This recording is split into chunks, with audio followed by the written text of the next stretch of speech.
I live in the foothills of the Appalachian Mountains in northeast Georgia, a place that's absolutely gorgeous with endless stretches of national forests, awesome state parks, and some of the best camping spots you'll ever find. But my hometown, it's got its struggles. It's a pretty poor area, and while we get some folks from Atlanta or other places buying up property, most locals are scraping by. I'm lucky enough to work as a freelance technical writer, so I can do my job online. If I didn't have that, I'd probably have to pack up and leave.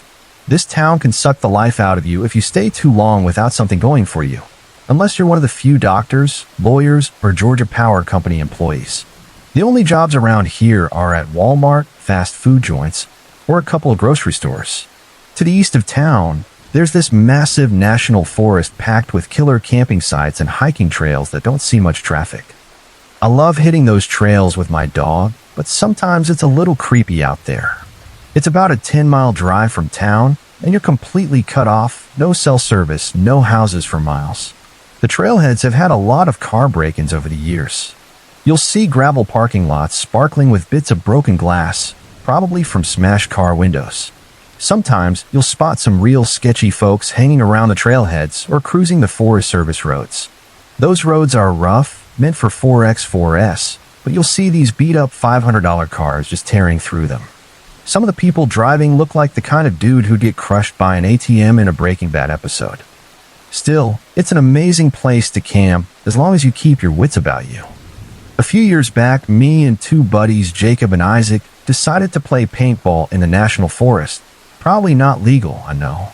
We figured we'd turn it into a camping trip so we could keep playing the next morning. After a chill day of blasting each other with paintballs, we drove a couple of miles to one of the more popular camping spots. Problem was, some church group or something had taken over every single spot in the area. It was getting late, and this was the only place we really knew. So we kept driving deeper into the woods, hoping to find somewhere to crash. An hour later, it's starting to get dark, and we're all a little nervous. We had GPS on our phones, but no service out there. We turned onto this rough, unfamiliar road that looked like it hadn't been maintained in forever. There was a big mound of dirt blocking it, like the Forest Service rangers had used a backhoe to close it off. A busted metal barrier was lying in the woods nearby, but you could tell 4x4s had been driving over the mound. It was worn down enough for us to try. Our F-150 had high clearance, so we went for it. On the other side was an old gravel road, surprisingly clear of debris. We drove a few miles down and found a little opening next to a small creek. There was some weird stuff there, like blue tarps draped over a plywood table nailed to a tree, which felt kinda off. But it was basically dark by then, and we didn't want to keep driving around all night. We left the truck's lights on and started setting up the tent. As we were putting it together, I noticed a ton of trash scattered in the woods around us. I spotted a green bottle on the ground and checked the label. It was some kind of home and garden insecticide. I was exhausted and just figured someone had been dumping their garbage out here. It didn't hit me as weird at the time that someone would drive over an hour from the nearest house to dump trash. We set up camp, cracked open some beers, and made chili from scratch. By then, it was probably around 11 p.m. While we were eating, we noticed a faint glow coming from the other side of a nearby hill.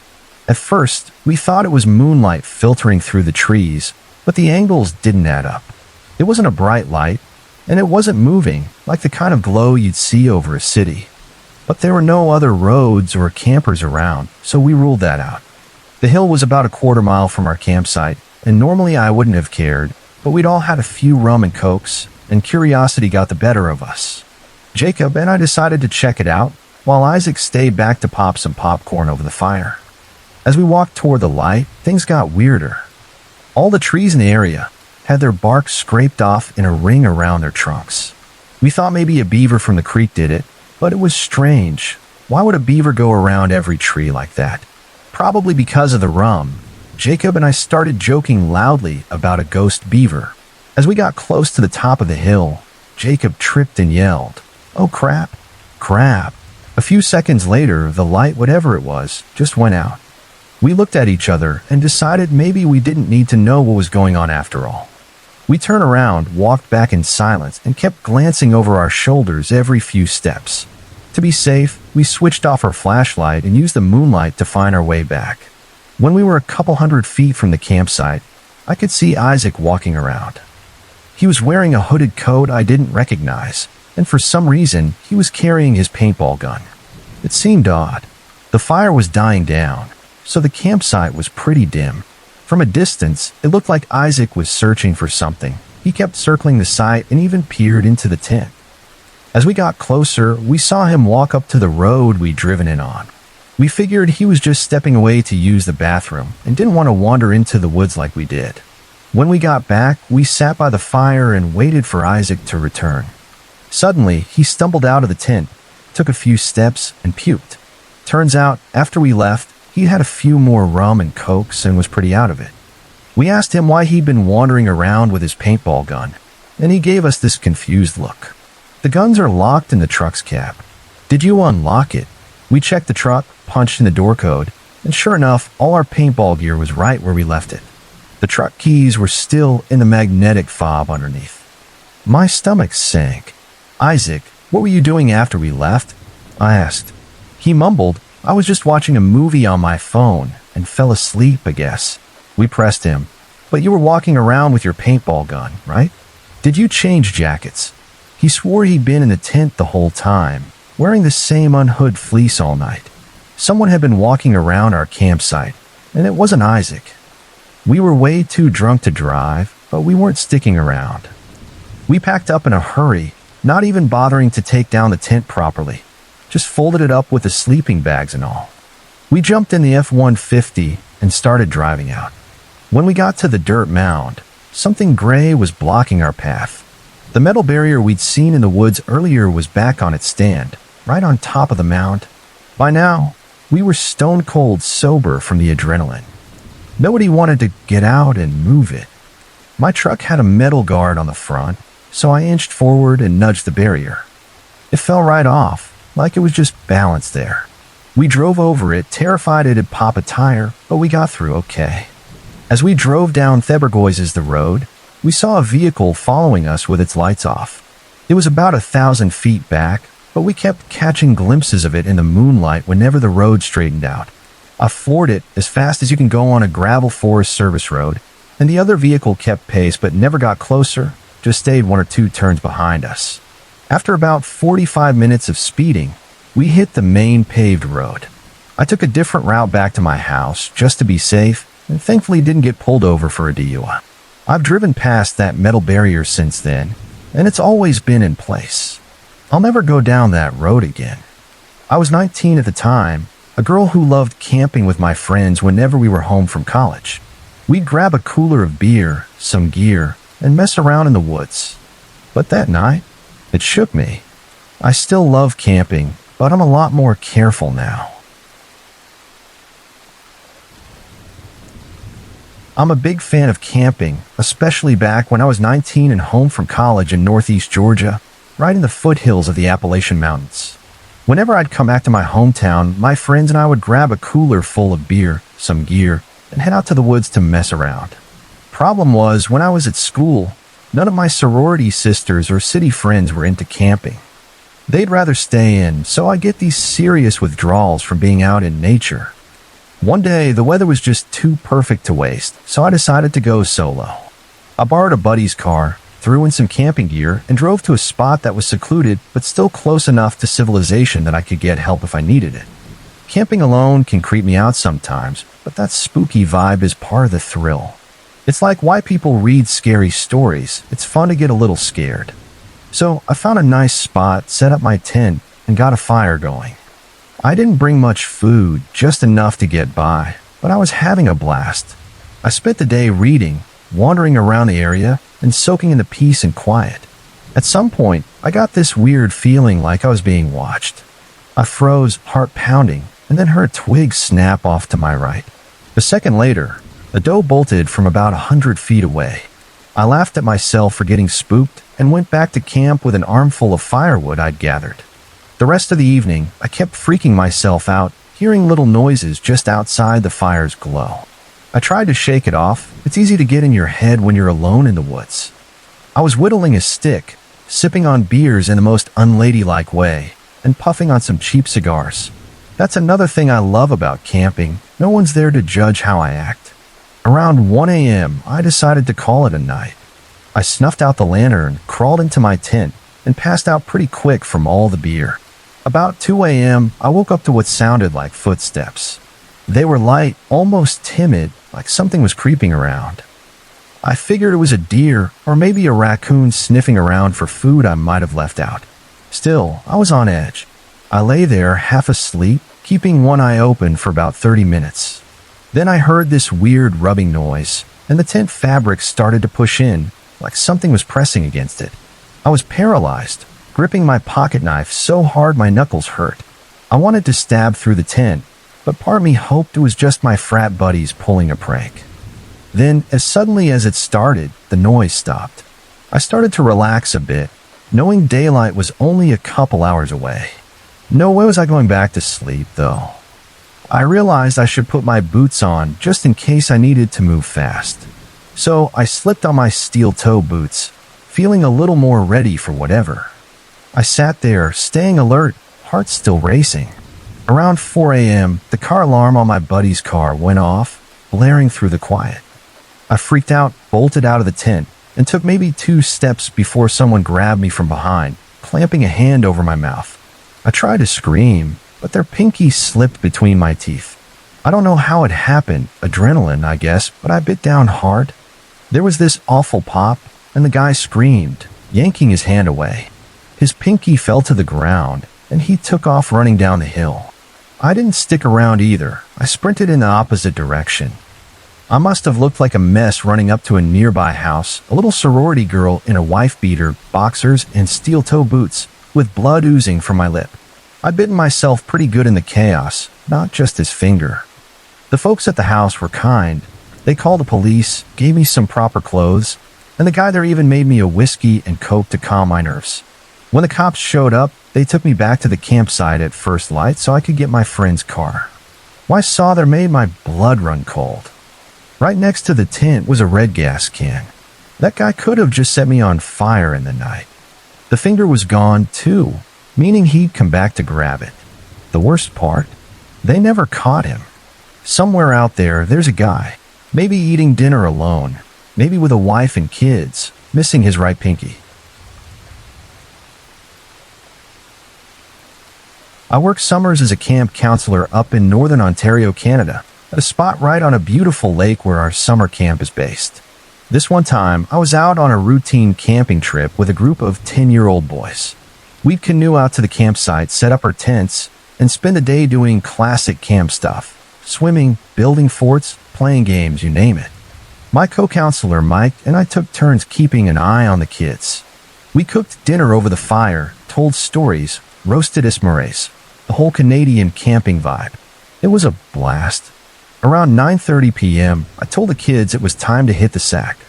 Their tents were set up a short walk from the shoreline, but we could still see them clearly from our fire pit by the water.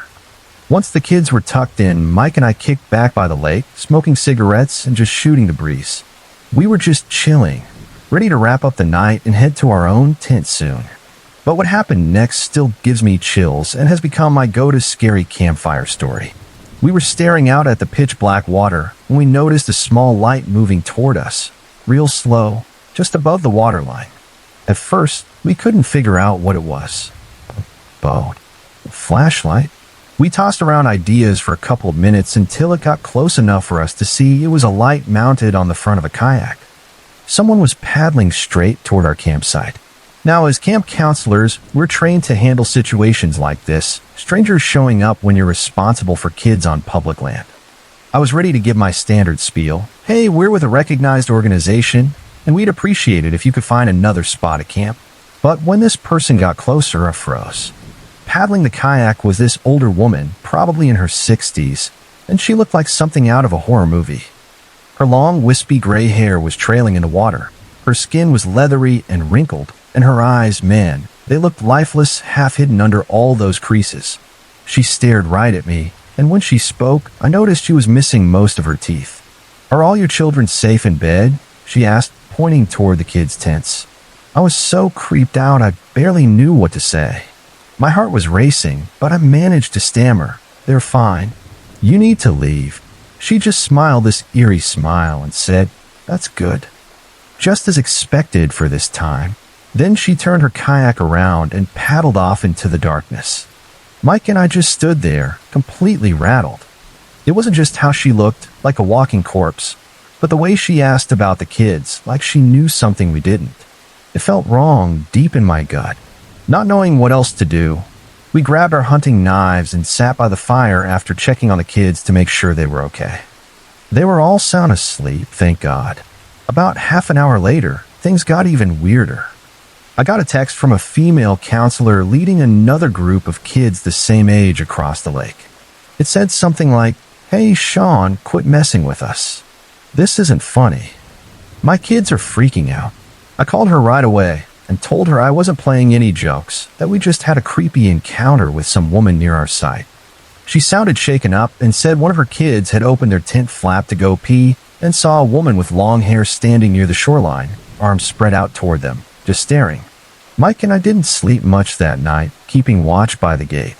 We never saw that woman again, but the thought of her paddling around out there in the dark, checking on kids' campsites, that's the kind of thing that sticks with you.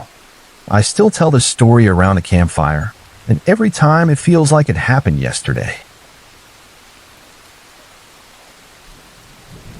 Back in May 2009, I was going through a rough patch. I'd just broken up with my girlfriend of almost 3 years, and we were stuck living together in Toronto after moving there from Calgary. It was messy and stressful, especially since we didn't know many people in the city yet. So when a buddy from school suggested a weekend camping and fishing trip, I was all in. He grew up in an area about an hour outside Toronto called Flamborough, a gorgeous spot with thick forests, rolling farmers' fields, and little rivers and creeks. We decided to camp and fish along Grindstone Creek, close to some wetlands where the fishing was supposed to be top-notch. We ended up setting up camp in what was probably a farmer's field, definitely trespassing looking back. The field was bordered by this beautiful forest, and we spent the evening fishing, chatting, and cracking open some craft beers. As it got dark, we built a small fire, roasted some potatoes and hot dogs, just soaked in the vibe. It was exactly what I needed after all the drama back home. We turned in just after midnight, sharing a tent. My buddy fell asleep before me, and I stayed up messing around on my phone until probably 1:30 a.m. before dozing off. I don't know how long I was out, but I woke up to this high-pitched yipping noise. I was groggy, and it took a minute to register what I was hearing. It sounded like a coyote, but weird, sharp, and relentless. I lay there trying to place it, then grabbed my phone to distract myself. The noise was annoying as heck, and it seemed to be getting closer. Finally, it sounded like it was no more than 10 feet from the tent. I started getting uneasy. I'd seen coyotes back in Calgary, and they always seemed harmless, no bigger than a small dog. But what if this one was rabid or smelled our food? I've got an anxiety disorder, so my brain was already spiraling. I nudged my buddy to see if he was awake. The yipping had woken him up too. We whispered about what to do. We hadn't brought anything to scare off animals, no BB gun, nothing. Finally, he decided he'd shine his flashlight at it and yelled to spook it away. He unzipped the tent flap and leaned out, pointing the flashlight into the darkness. I'll never forget what happened next. His leg went all wobbly, and he stumbled back into the tent, looking like he'd seen a ghost. His face was pure shock as he babbled. "It's not a coyote. It's a dude. Some weird dude. Normally, I think he was messing with me. I'm a total wimp, don't even watch horror movies, but I'd never seen him that scared. That look on his face, I never want to see it again." The yipping and howling kept going, and now that he said it, it didn't really sound like a coyote. In our half-asleep state, I guess our brains just latched onto that as an explanation. He kept telling me to look out the tent flap to make sure he wasn't losing it. My heart was pounding, and I was having a full-blown anxiety attack, but I had to see for myself. I slowly peeked out, waiting for my eyes to adjust to the dark. That's when I saw him. He was standing just a few feet from the tent, swaying slightly, wearing a baseball cap. What made it so creepy, though, was that he was dressed in women's lingerie. That's when I knew something was seriously wrong with this guy. If the weird noises in the middle of the night hadn't already tipped me off. I yanked my head back inside, and we sat there, freaking out, trying to figure out what to do. Finally, we decided to yell at him to leave. My buddy started shouting, "Hey, can you get lost? We're trying to sleep here." The noises stopped. It was dead silent. Then we heard footsteps fast, running straight toward the tent. They stopped right outside, and my heart felt like it was going to burst. We didn't hesitate. We started yelling again, "Seriously, get out of here. We've got a phone, and we're calling the cops if you don't leave." After that, we heard him walk past the tent, heading toward what sounded like the road. We didn't sleep a wink, lying there petrified until the first hint of sunlight. As soon as it was light enough, we packed up and got the heck out of there. On the drive home, we talked about what happened, both of us kinda embarrassed about how scared we got. It wasn't exactly our proudest moment, and I think because we were so ashamed of letting some weirdo freak us out like that, we barely mentioned it since. I'm a university student now, but that night by Grindstone Creek still haunts me.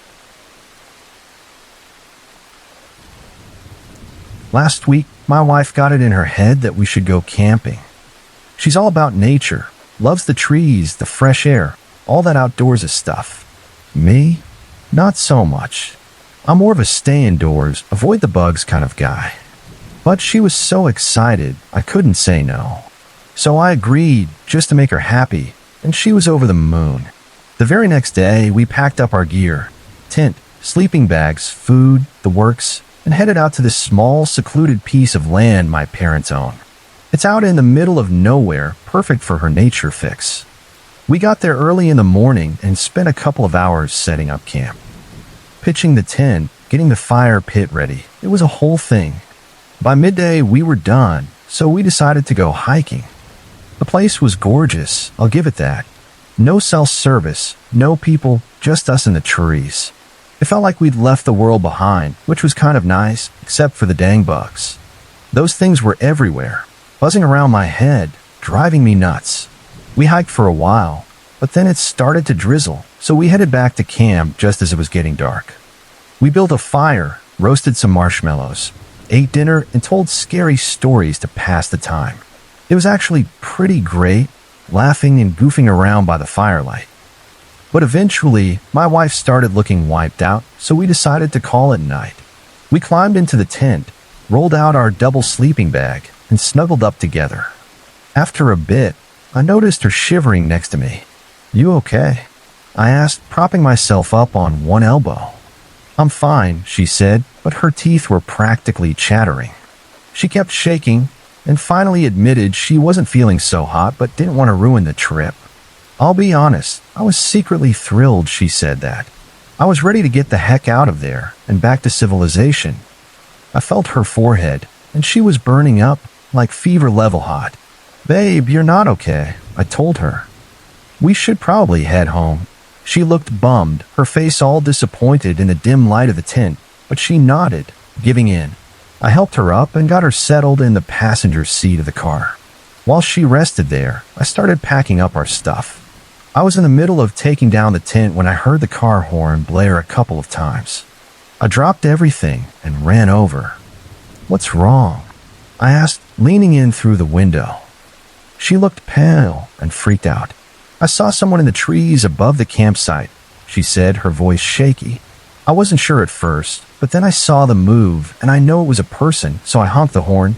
She was clearly upset, but I wasn't totally convinced. I mean, it was dark, and she had a fever. Maybe she was seeing things. "Just relax," I said, trying to sound calm. "I'm almost done packing."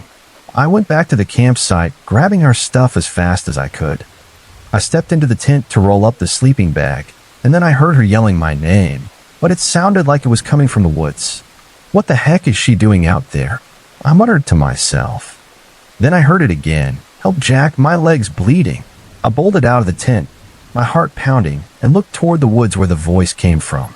But then I glanced at the car, and there she was, fast asleep in the passenger seat. A wave of pure fear hit me like a truck. I froze, standing there in the dark, trying to make sense of it. Then I heard the voice again, this time from behind me. "Help me, Jack, please." It sounded like my wife, but wrong, too raspy, too deep, like something was mimicking her. I was terrified, my skin crawling. I didn't think twice. I grabbed whatever I could carry, shoved it in the car, and left the tent behind. I didn't care. I just wanted to get us out of there.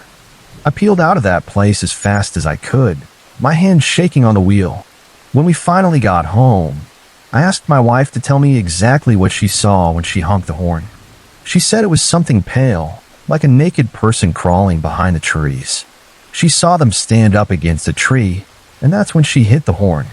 After that, they dropped down and crawled away, disappearing into the dark. I still get chills thinking about it.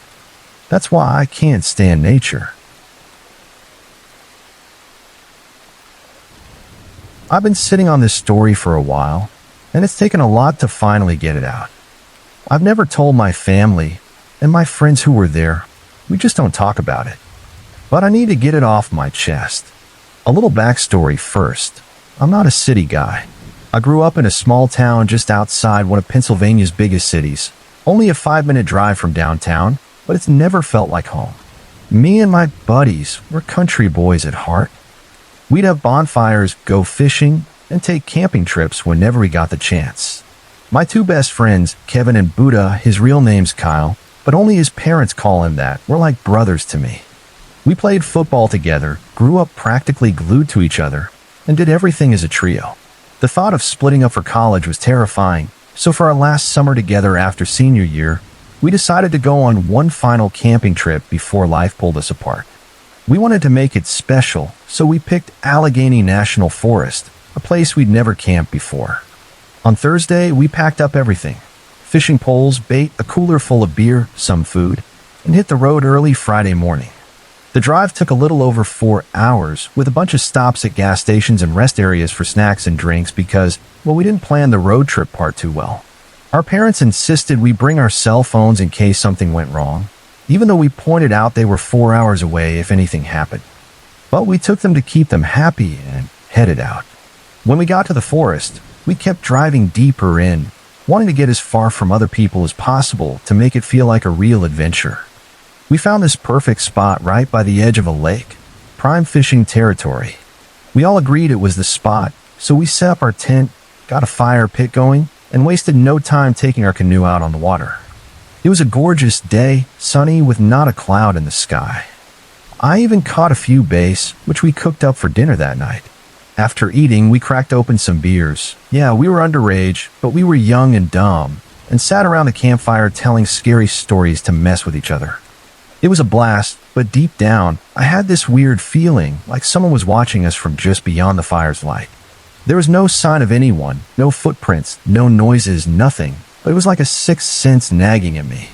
I didn't say anything to the guys, not wanting to sound paranoid or ruin the vibe, so I shook it off and headed to bed to stop freaking myself out. The next morning, we crawled out of the tent one by one, groggy but ready for the day. I cooked up some bacon and eggs from the cooler, and we scarfed down breakfast like kings. Kevin suggested we go exploring in the woods, and since I love a good hike, I was all in. We spent a few hours wandering through the forest, sipping on more beers, soaking in the scenery. Later, we cooked some more food and took the canoe out again for some fishing. The lake was calm, perfect for night fishing, which is my favorite. But that creepy feeling came back, stronger this time, like we weren't alone out there. I couldn't hold it in anymore, so I asked Kevin and Buddha, "Do you guys feel like we're really alone out here?" Their faces went pale, like I just said what they were both thinking. Buddha admitted he felt the same way the night before, and Kevin nodded, saying he'd been uneasy too. We were all on edge now, but nobody wanted to be the one to say we should pack up and leave, so we kept fishing, trying to act normal. It was getting dark, with just our little lantern and the glow sticks on our fishing rods lighting up the canoe. Then, out of nowhere, we all turned at the same time to see a small light in the woods across the lake. It started tiny like a flashlight, but it grew brighter, almost like a spotlight shining in every direction, not directly at us, but enough to make us freeze.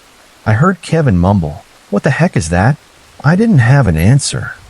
My head started spinning, and I got so dizzy I think I passed out, or maybe I got knocked out, I don't know. Everything just went black. No light, no lantern, no glow sticks, nothing. Next thing I remember, I was waking up in our tent.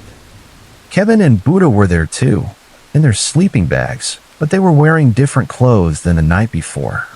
I looked down and saw I was in pajamas I didn't even remember packing. My side was killing me, like I'd been stabbed with something sharp. I stumbled out of the tent, and there was a fire already going in the pit, with bacon sizzling in a pan. Kevin and Buddha woke up just as confused, asking me what happened. I had no clue. They both said their sides hurt too, like mine. I lifted my shirt, thinking maybe I'd gotten poked by a pine needle or something, and we all froze. There was a small scarred up cut on my side, not fresh, but healed, like it had been there for days. My mind was racing. I never had a cut there, let alone one that had time to scar. Kevin and Buddha checked their sides and found the same thing, identical scars in the same spot. Buddha started freaking out, pacing around a campsite. Our canoe was tied up neatly. Our fishing poles were lined up against a tree, all perfect and orderly, like someone had set it up that way. We had no memory of getting back to the tent, changing clothes, or starting the fire. We were terrified. Without even talking about it, we packed up our stuff as fast as we could and got the heck out of there. We didn't look for answers or try to figure it out. We just wanted to be gone. None of us ever told our parents or anyone else, too scared of what they'd think or that they'd be mad I'm even sharing this now.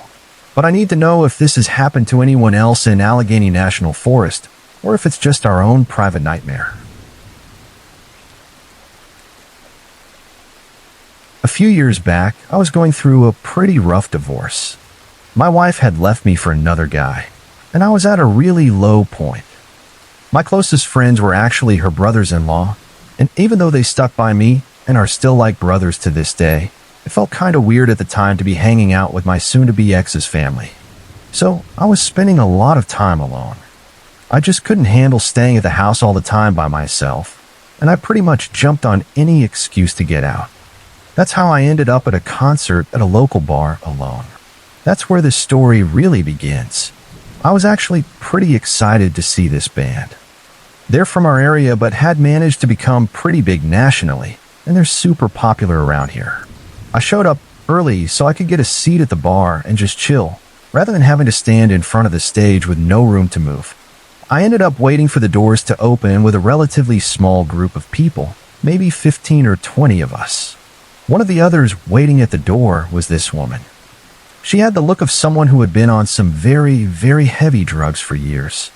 I could tell she was probably around my age, but she looked at least 20 years older than she actually was. I could also tell that she was currently on something and had also been drinking pretty heavily before coming to the bar. She was staggering and slurring her words, but just managed to keep it together enough that they didn't kick her out. She was wearing what I assumed she thought was concert attire, but she honestly just looked like a prostitute, a lace tube top with small, lightweight jacket over it and an extremely short skirt. This was in February, and it was snowing and about 20 degrees out. I'm assuming she thought she was hot, but frankly, she was pretty disgusting. She was standing with a group of 4 or 5 other people, but kept looking my direction and making me really uncomfortable when I caught her looking at me. Anyway, they finally let us in. I found a spot at the bar where I thought I'd be able to see the stage pretty well, settled in, and ordered a beer. This woman and her group wandered around for a bit until it started getting crowded, and then they ended up standing very near me. She was close enough for me to smell her stale cigarettes, body odor, and alcohol. Once the warm-up band started playing, I managed to enjoy myself. A couple at the bar next to me ended up being pretty cool, and I spent some time talking to them between bands. I had planned on only having a couple of beers. I was alone and had to drive home in the snow. Mind you, but the guy ended up buying a bucket of beers without asking me and wanted to split it. They were being cool, so I was like, yeah, what the hell? I'll call a cab if I have to. By the time the main band started, I was on my 6th beer and feeling pretty good. It was at this point that the crackhead started hitting on me. I told her I wasn't interested, and she moved back to her group for a couple of songs. It wasn't long before she was back, though, and this time she started grinding all over me and ended up falling into my lap.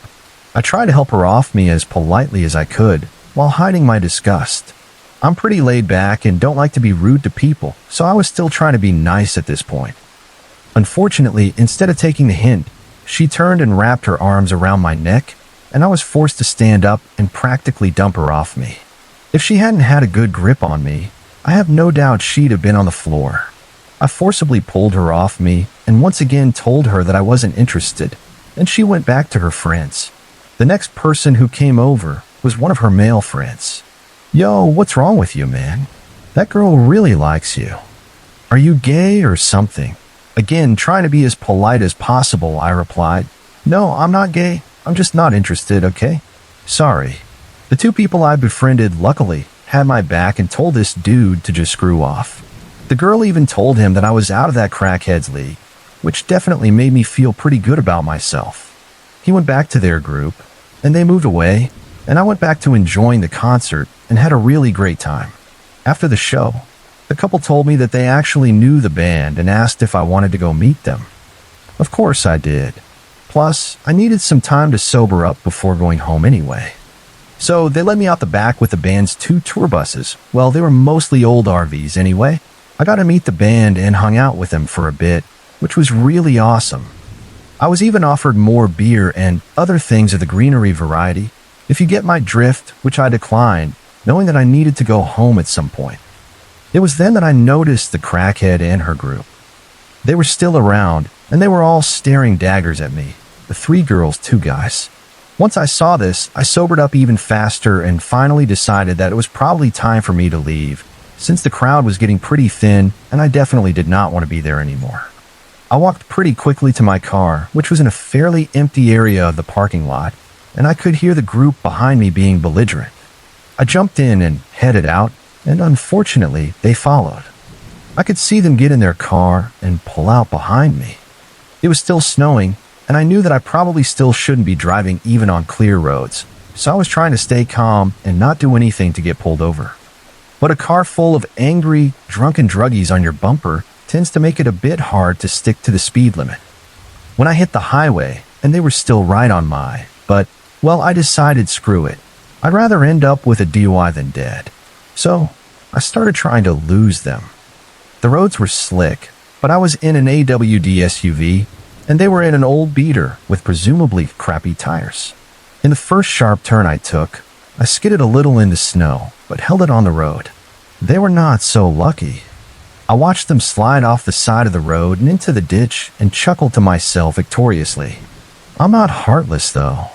Even when somebody deserves it, I wasn't going to leave 5 people possibly injured in a ditch to freeze to death. Plus, I was pretty sure that if I stopped, I'd go to jail.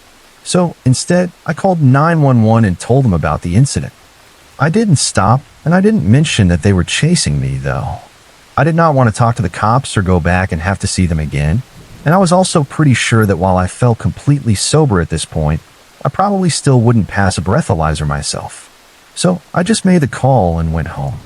I'm not sure what ended up happening with them, but I never saw them again, despite going to plenty of concerts in the same area since.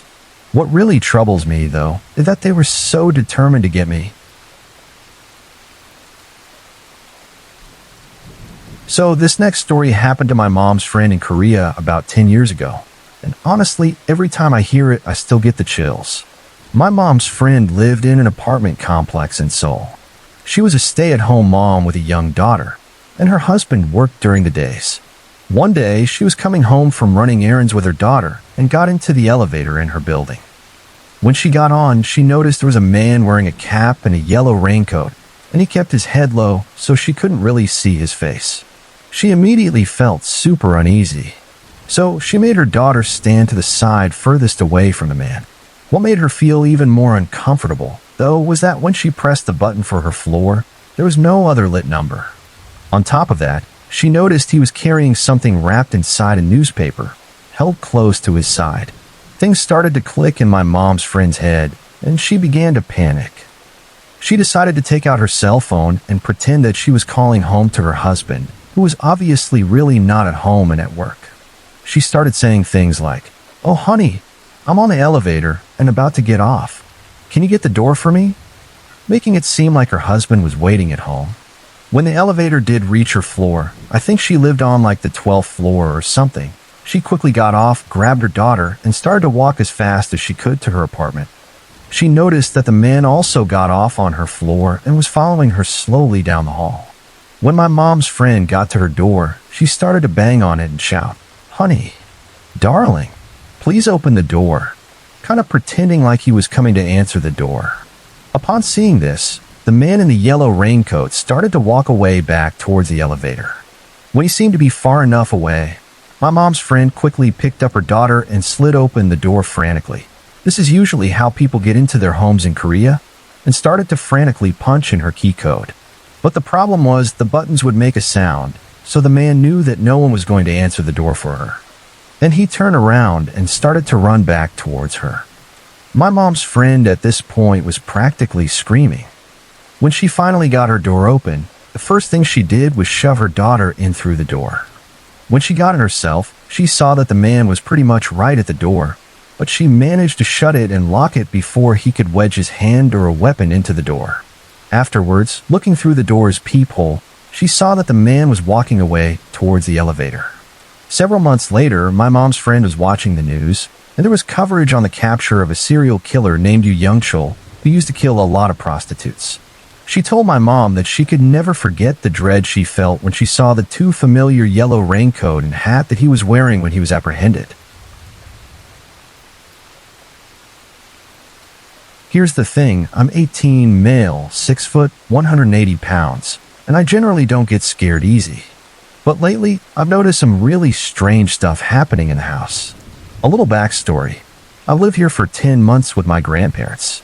I've heard many creepy and indescribable noises and never really thought anything of it, that is, until recently. The house isn't too old, but based on some of the spots in the house, I don't think it's necessarily new either. So I sleep upstairs, and my grandparents' room is down the hallway. I have my own bathroom, and so do they. I'll get into why I mentioned that in a bit. I just started working in a restaurant bussing tables, and I didn't get off until late last night. I got off at about 10 p.m. I decided to hang out with a friend of mine after work, so I didn't get home until 12 a.m.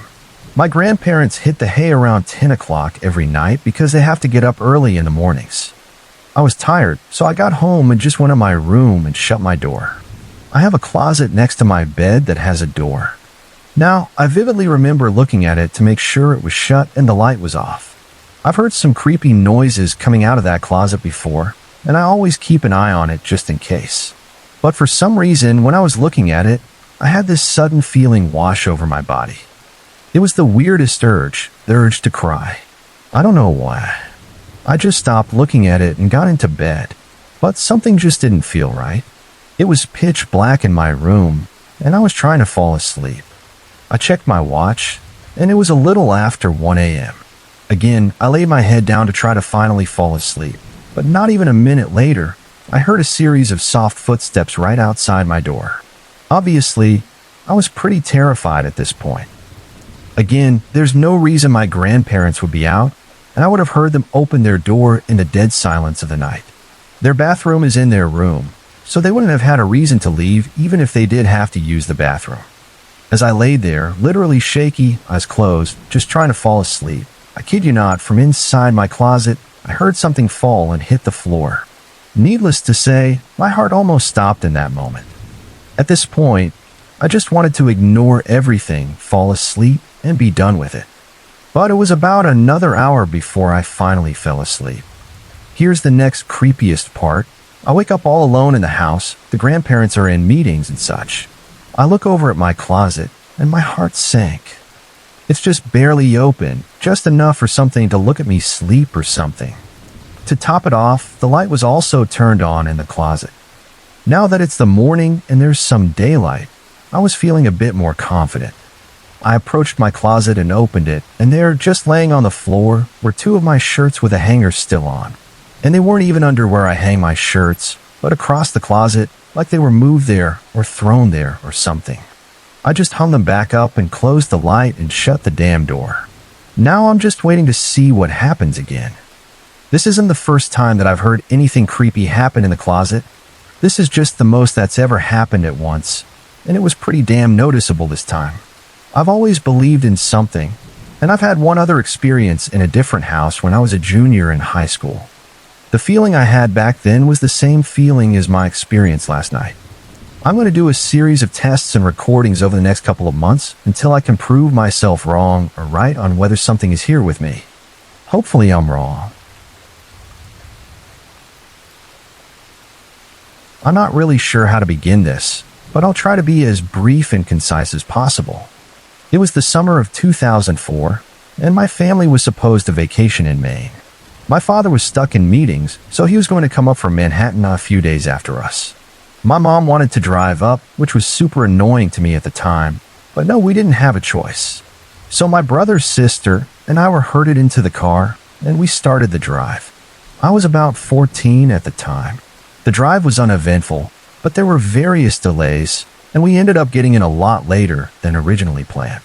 Because of this, the owners of the house that we were renting had turned in for the night, and we weren't able to get a hold of them to get the keys. I know it sounds like horrible planning, but apparently they were pretty strict about the time frame to pick up the keys. My mom, unfazed, decided that she wanted lobster, so we went to one of our favorite spots. She called my dad to see if he could make us reservations at a hotel while we ate. We were enjoying the lobster when this guy came up and started chatting with my mom. I figured it was just a friendly local making conversation. During this time, my dad called my mom, and my mom excused herself to speak to him. Apparently, all hotels were booked for the night. Go figure, it was vacation season. The plan was for us to drive to the nearest town and just find some way to stay until we could pick up the keys for our vacation rental. Apparently, the local had been listening in on my mom's conversation and came back over once she got off the phone. I want to say that there was nothing outwardly off about him. He was preppy, clean-cut, unassuming, and seemed to fit in with the clientele. He told my mom that he had a big home with a big guest house that we were more than welcome to stay at, and his wife wouldn't mind. Immediately, my reaction was, no way in the world am I staying in a random dude house in creepy Maine in the dark. No offense to anyone from Maine, but the streets get creepy there. My mom, doing her due diligence, determined that this guy was legit. He said that he was in finance, and my mom was an investment banker, so they chatted enough for my mom to determine that he wasn't totally full of it. I called my dad hysterical. He said I was overreacting and that I needed to get out of the city more, except that sometimes people are just nice. So my brother's sister and I got into our car and followed him back to his house. The guest house was really nice, I must admit, fully furnished even. But the beds were oddly placed. The guest house had 2 bedrooms, and instead of the beds being located in the middle, centered, imagine a symmetrical room layout, they were right under the window in each room. It just seemed out of place. Anyway, fast forward, we were all getting ready to go to bed, and my mom hears a knock on the door. It's the guy. He said that he just wanted to check in to make sure that we got settled. It was pretty cool and a nice thing to do. But about 30 minutes later, he comes back to check in again. At this point, my mom was like, "Thanks, we're good. We'll stop by the house in the morning to say thank you, etc." Fast forward another 30 to 45 minutes, and I can't sleep. I'm terrified. Then we hear this rustling, which is odd because the guest house was nowhere near trees or close proximity to bushes that might cause such noise. At this point, I see my mom wide awake, and she looks up at the window, like motioning towards the window with her eyes. Let me add that none of the windows had curtains. The guy said it was because his wife was in the process of redecorating. But when I looked up, there was a male figure just standing there. I thought I was going to have a heart attack. I don't know how long he was there for, but when he walked away, my mom waited a bit and then told us to get our stuff together. She wasn't messing around either. We had my dad on the phone at this point. He was pretty much flipping out at my mom about something, but I didn't hear what. My mom said that she was going to put stuff in the car and to follow her out. This was around 2 a.m., by the way. When we got into the car, we pulled around to the front of the main house so my mom could return the key and say thanks and just get the hell out of there. However, when we got to the front, all the lights were off. Not just all lights, but it looked like no one had been home. The porch lights, table lamp, and the front windows, everything was black. Also, the 2 cars were gone of the local's car and what we presumed to be his wife's car. After seeing this, my mom, at this point pretty unsettled, said that we were leaving, and we proceeded to drive to the gate. But again, the gate at the end of the driveway had been dead-bolted, padlocked shut from the inside. It wasn't a super strong gate, so my dad said, "Ram it." We were in a big SUV, so we just drove through it and got the hell out of there. So we drove back to New York City, not speaking the entire time. We never returned to Maine, and my parents refused to speak about it. I asked a family member one night about it when he was drunk, and all he said was, "What, they didn't tell you?" Yeah, the actual owners of that house, they were on vacation. I'm assuming that my mom or dad followed up with the local authorities and figured that out, but just never told me. I don't know who that man was or what was planned that evening. I was curious for some time as to whether there were any serial killers or murderers who were in the area at that time, or just traveling through or something, but to this day, I've never found anything. Back in 2006, I was a college student at ASU, living in an off-campus apartment on the ground floor, just a block off Baseline Road in Phoenix. That detail matters because that summer, Phoenix was on edge with two serial killers running loose. One was the Phoenix shooter, a duo randomly gunning people down, and the other was the Baseline killer, a rapist and murderer. The whole city was freaked out, and it was all anyone talked about. I even saw articles about it in big magazines like Time or Newsweek. By the time the fall semester started in 2006, the tension was still thick. It was August, and Phoenix was scorching as usual. My apartment could get stuffy, so I'd leave the window cracked a bit in the mornings to let in some fresh air. The blinds kept things private, or so I thought. One morning, around 4:45 a.m., I was jolted awake by a strange sound. The sun was just starting to creep up, barely lighting the sky. It was this quiet, deliberate tapping on my window. At first, I figured it could be a bird or a branch, something harmless. I was half asleep, so I brushed it off. But after about 90 seconds of silence, the tapping came back, and this time it was clearly intentional. No way this was random. It felt human. I thought it might be my boyfriend, who sometimes thought it was funny to mess with me and try to scare me. I was annoyed, thinking, this jerk, waking me up like this. I decided to make him wait, let him think he was being cute. But I was also getting mad. How dare he mess with my sleep? Eventually, I got up to grab a glass of water, still in that mindset of wanting to give my boyfriend a piece of my mind. As I walked toward the kitchen, I caught movement through the slats of the blinds. I stormed over, yanked him up, ready to chew him out, and said, "What the hell?" But it wasn't my boyfriend. The guy standing there is burned into my memory, especially his eyes. They were like black voids, no whites, just pure predator. I've seen pictures of Ted Bundy and Charles Manson, and it was that kind of vibe, but worse in person. Words can't capture how terrifying it was. He was crouched down like a baseball umpire, wearing dark pants, a dark purple shirt, and a dark Nike cap. I thought he might be Hispanic, but I later learned he was a light-skinned black man. More on that in a bit. After I yelled, he barely flinched, just whispered, "Can I talk to you?" Try whispering that to yourself right now, it's bone-chilling. Then his hands moved toward his waist, and I later found out he'd blitz-attack his victims, probably with a gun. All that separated us was a flimsy mesh screen. This whole thing lasted maybe 3 seconds, but my brain was racing. I remembered stories about Ted Bundy pretending to be injured to lure victims, and my mom's advice to never be too nice to strangers. Don't be afraid to be a jerk if you need to. It wasn't like I thought it through. It was just instinct kicking in. So when he whispered that creepy line, I lost it. I started yelling, "Get the hell out of here," and slammed the window shut, locking it tight. I was so mad that this creep had the nerve to disturb my sleep.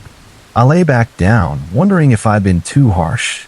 What if he actually needed help? But that didn't add up. Why the tapping and whispering if he was in trouble? Nah, he was definitely a creep. I was too worked up to fall back asleep, just lying there, fuming. About an hour later, I told my roommate what happened. She half-jokingly asked if it could have been the Baseline killer. My heart sank. His face matched the police sketches plastered on billboards everywhere, except those showed him with dreads, and this guy didn't have them. I called the Phoenix police, and the detective I spoke with said it sounded like their suspect. He'd often say something to throw off victims before attacking. The detective figured my angry reaction made me seem like too much trouble, so he moved on. The only issue was I thought the guy looked Hispanic, while witnesses described him as black. I figured they'd want to come out, take samples, or check surveillance, but I didn't hear back. My parents freaked out, got us knives and pepper spray, and we put up signs. I found out another tenant had reported something similar that same morning. This guy was apparently creeping around the complex, looking for a target. To make matters worse, our dumb apartment wouldn't let us out of the lease, so we moved to a second-floor unit right above our old one. Then, on September 4th, 2006, they arrested Margudo. When I saw his mugshot, I felt sick but also relieved. It was definitely him. To me, he could have passed for Hispanic, but you can Google it and see for yourself. He's on death row in Arizona now. His wife tried to claim the police framed him, but it's hard to believe an innocent guy would be whispering and tapping in my window like that. On a personal note, I was struggling with a bad eating disorder at the time. About 8 months after this, I got into solid recovery and realized how amazing life could be. If anything had gone differently that morning in 2006, I might not be here. That's the scariest thing, knowing a serial killer was tapping on my window.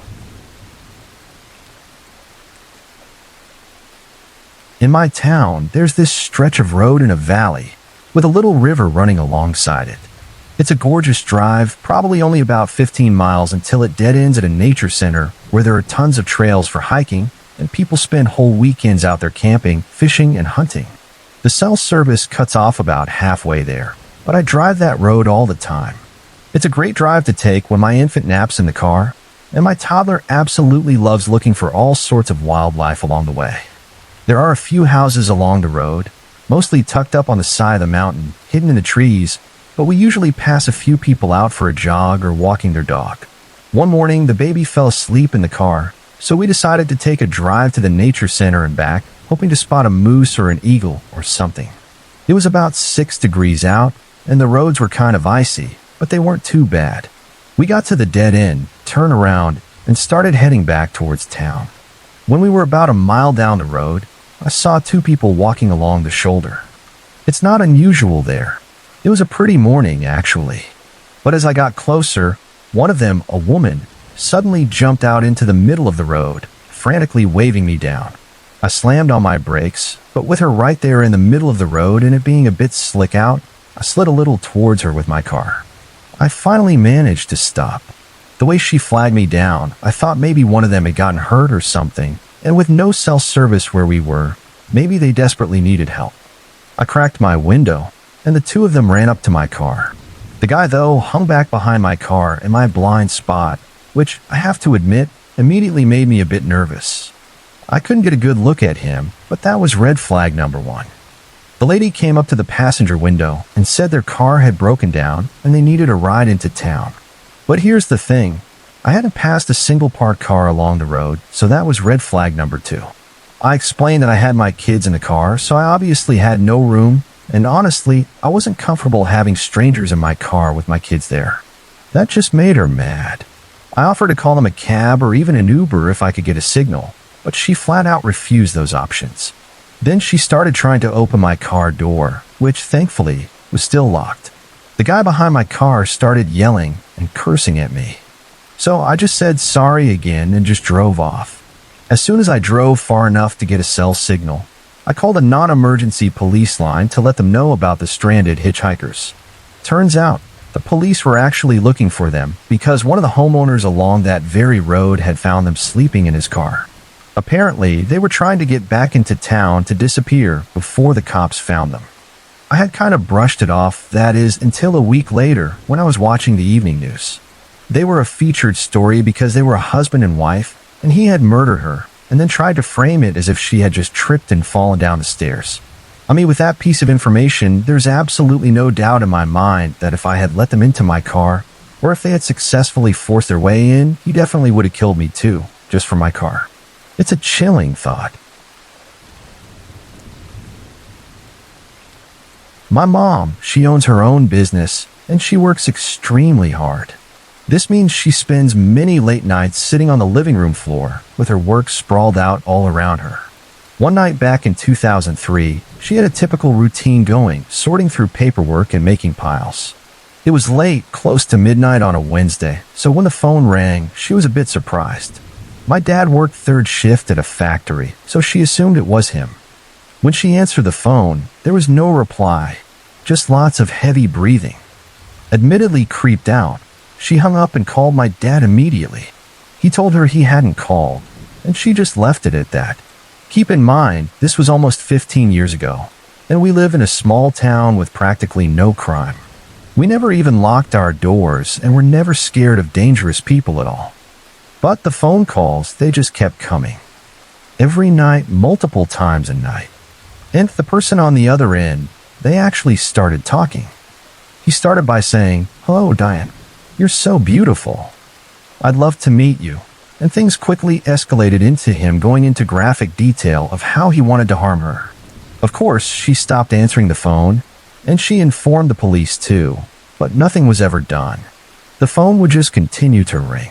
My parents weren't in a situation where my dad could stay home from work, and my mom truly believed the calls were just empty threats.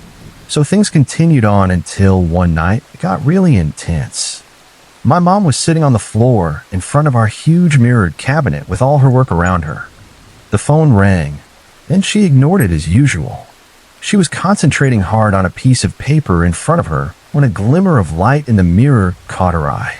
She looked up to see a pair of glasses peering at her in the reflection. She spun around to face the front door, which her back had been turned to, and a man was standing there staring at her. She said they both just stared at each other for what felt like forever until she saw the doorknob turn. She started screaming, and the man quickly just ran away. In light of the phone calls, my parents had started locking all the doors, which was totally a foreign concept to our household. My older brother, who was about 17 at the time and was aware of the phone calls, came running down the stairs with a baseball bat, but the man was long gone at this point. When the police came, they scoured our property and came across close to 200 cigarette butts right underneath our living room windows, hidden behind bushes. Apparently, he had been watching her for weeks. The police also happened to find a bike trail coming from the windows and going down the sidewalk. They took the cigarette butts and did some DNA testing on them, and they were able to match them to a convicted rapist who lived right down the street from us. Robert Ham was arrested while riding his bike. He went to prison for menacing and attempting to commit a crime. He had many prior offenses, so we assumed he would be locked away for quite some time. The reason I'm telling this story is because he was released from prison earlier this year. A few years ago, I was working as a burlesque entertainer in a gentleman's club. One night, I was just idly sitting at the end of the bar when a couple came in. It wasn't unusual, so I had no contact with them and thought nothing of it. Until later, a few days after that night, the doorman handed me a piece of paper that had 2 names and phone numbers written on it, Laura and Richard. I was supposed to call one of them, so I called Laura. She told me they'd been the couple who'd been at the bar the other night and they'd noticed me. They thought I might be perfect for a part in a movie that Richard was producing. They also asked if I'd be up for a meeting, and of course, I would know who wouldn't. I was told that Richard would pick me up the next night at 7 o'clock, and to wear something wild. 7 o'clock came the next evening, and I was ready in a white lace dress with ostrich feather trim. When Richard showed up outside my building, I went down. He introduced himself, and I got in the car. We agreed to go to a local bar I knew well for the meeting, but first, we had to go back to his place so he could pick up some contract he'd forgotten. So off we went. He went into the house and came back out with a few manila envelopes and an open bottle of beer, a brand I didn't even drink. Plus, it's against the law to drink alcohol in a vehicle here, so I just stuck the beer into the window well of his Jeep. We went to the bar. At the bar, he showed me what were supposedly scripts from this movie he was producing and some contracts. To be honest, it looked pretty legit. Richard was really nice too, and I was interested. Now, I'd made some plans to go out later with my soon-to-be boyfriend, so I excused myself to go call him on the bar's payphone and took my Corona, which I'd ordered at the bar, with me to the bank of phones. As a dancer, I've been taught by the other older girls to never, ever let your drink out of your sight. My boyfriend wanted to get going to the other club, so I went back to the table where Richard was and told him that I had to go. He didn't like that and tried a few different things to get me to go to the movie set with him, saying that I could meet Mickey Rourke and check out the set. But all I really wanted to do was meet my boyfriend, so I declined, took Richard's card, and just left. After that, I never heard from Richard again. But a couple of months later, the police came around to the bar I was working at. They had 2 big books of mugshots and a stack of Polaroids with them, and they wanted to talk to all of us about the predator couple who had been setting up meetings with dancers by saying they were in the film industry and then drugging and harming them. They showed me the 2 mugshot books and asked if I saw anyone I recognized in the pictures. I immediately identified Richard and Laura. He then showed me the Polaroids, which were trophy pictures of the couple in the act of attacking the poor drugged girls, and asked if I knew any of the victims and where they might find them in order for them to talk to the girls. I only knew a couple of the women in the photographs, but apparently a lot of women had experienced this.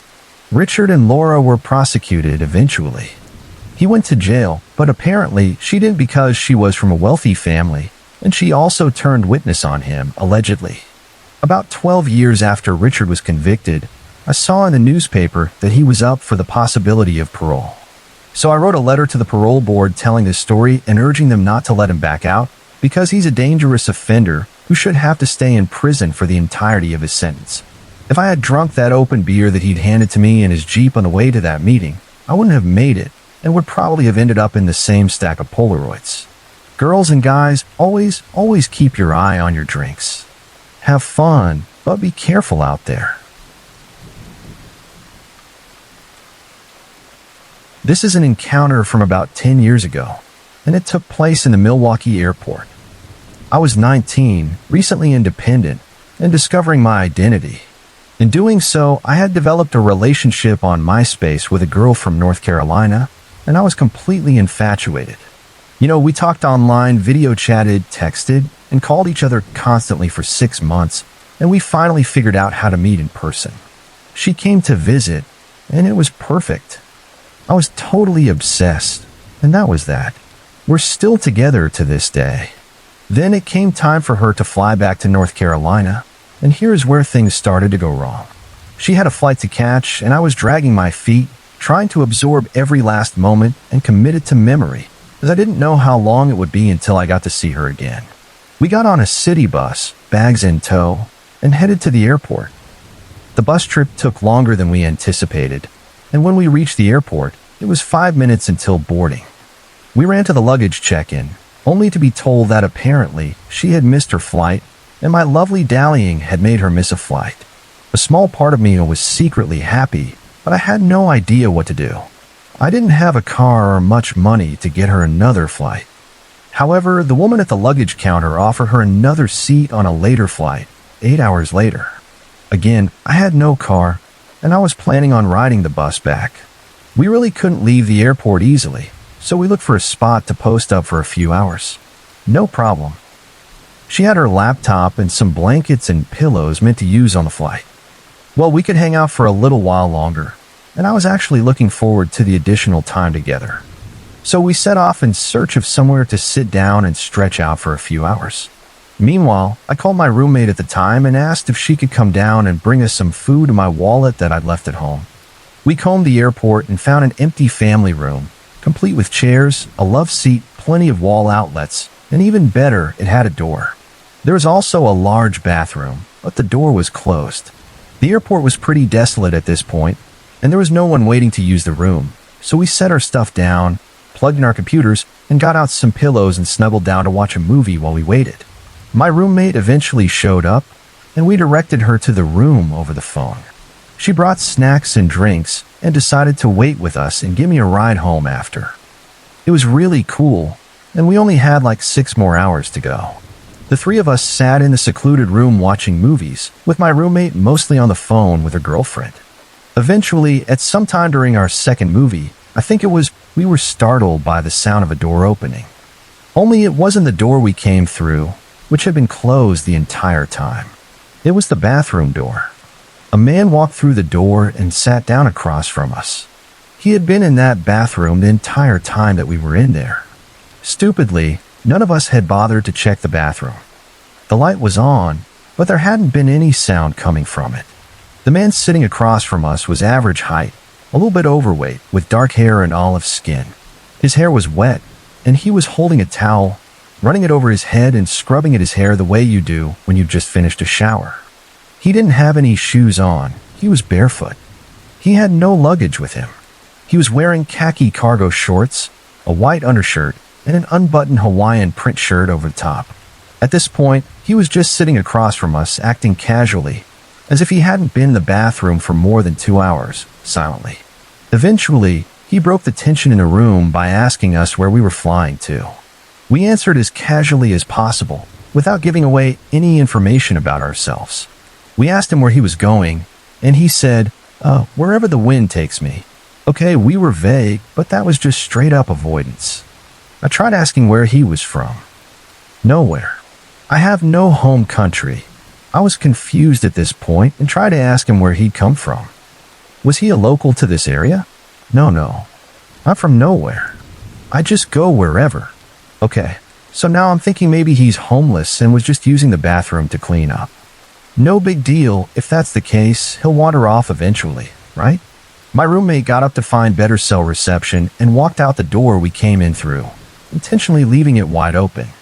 I could see a few people walking around, and I immediately felt better. The door is open, and he can walk out whenever, or we can walk out whenever. People can see us. Everything is going to be okay. My roommate wanders back in and sits down, and we hunker down for another movie.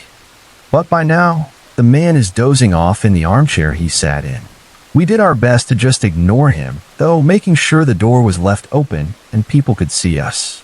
Sometime during the millionth movie we were watching, we made a crucial mistake. We got bored and sleepy, and unfortunately, we all dozed off. Stupid, incredibly stupid, I know, but it's just one of those things you don't realize you've done until you're waking up. But what we woke up to is forever ingrained in my memory. There was hard banging on the door, the shouting of police officers telling us to open the door and walk out with our hands up. My eyes dart to the door. Why can't they open it? There isn't a lock. But then I see it. At the bottom, there are maybe 3 or 4 industrial box cutters shoved underneath, wedged in to keep the door from opening. My mind is reeling at this point. What the heck is going on? Did he lock himself in here with us? How could I have fallen asleep? How could we all have fallen asleep?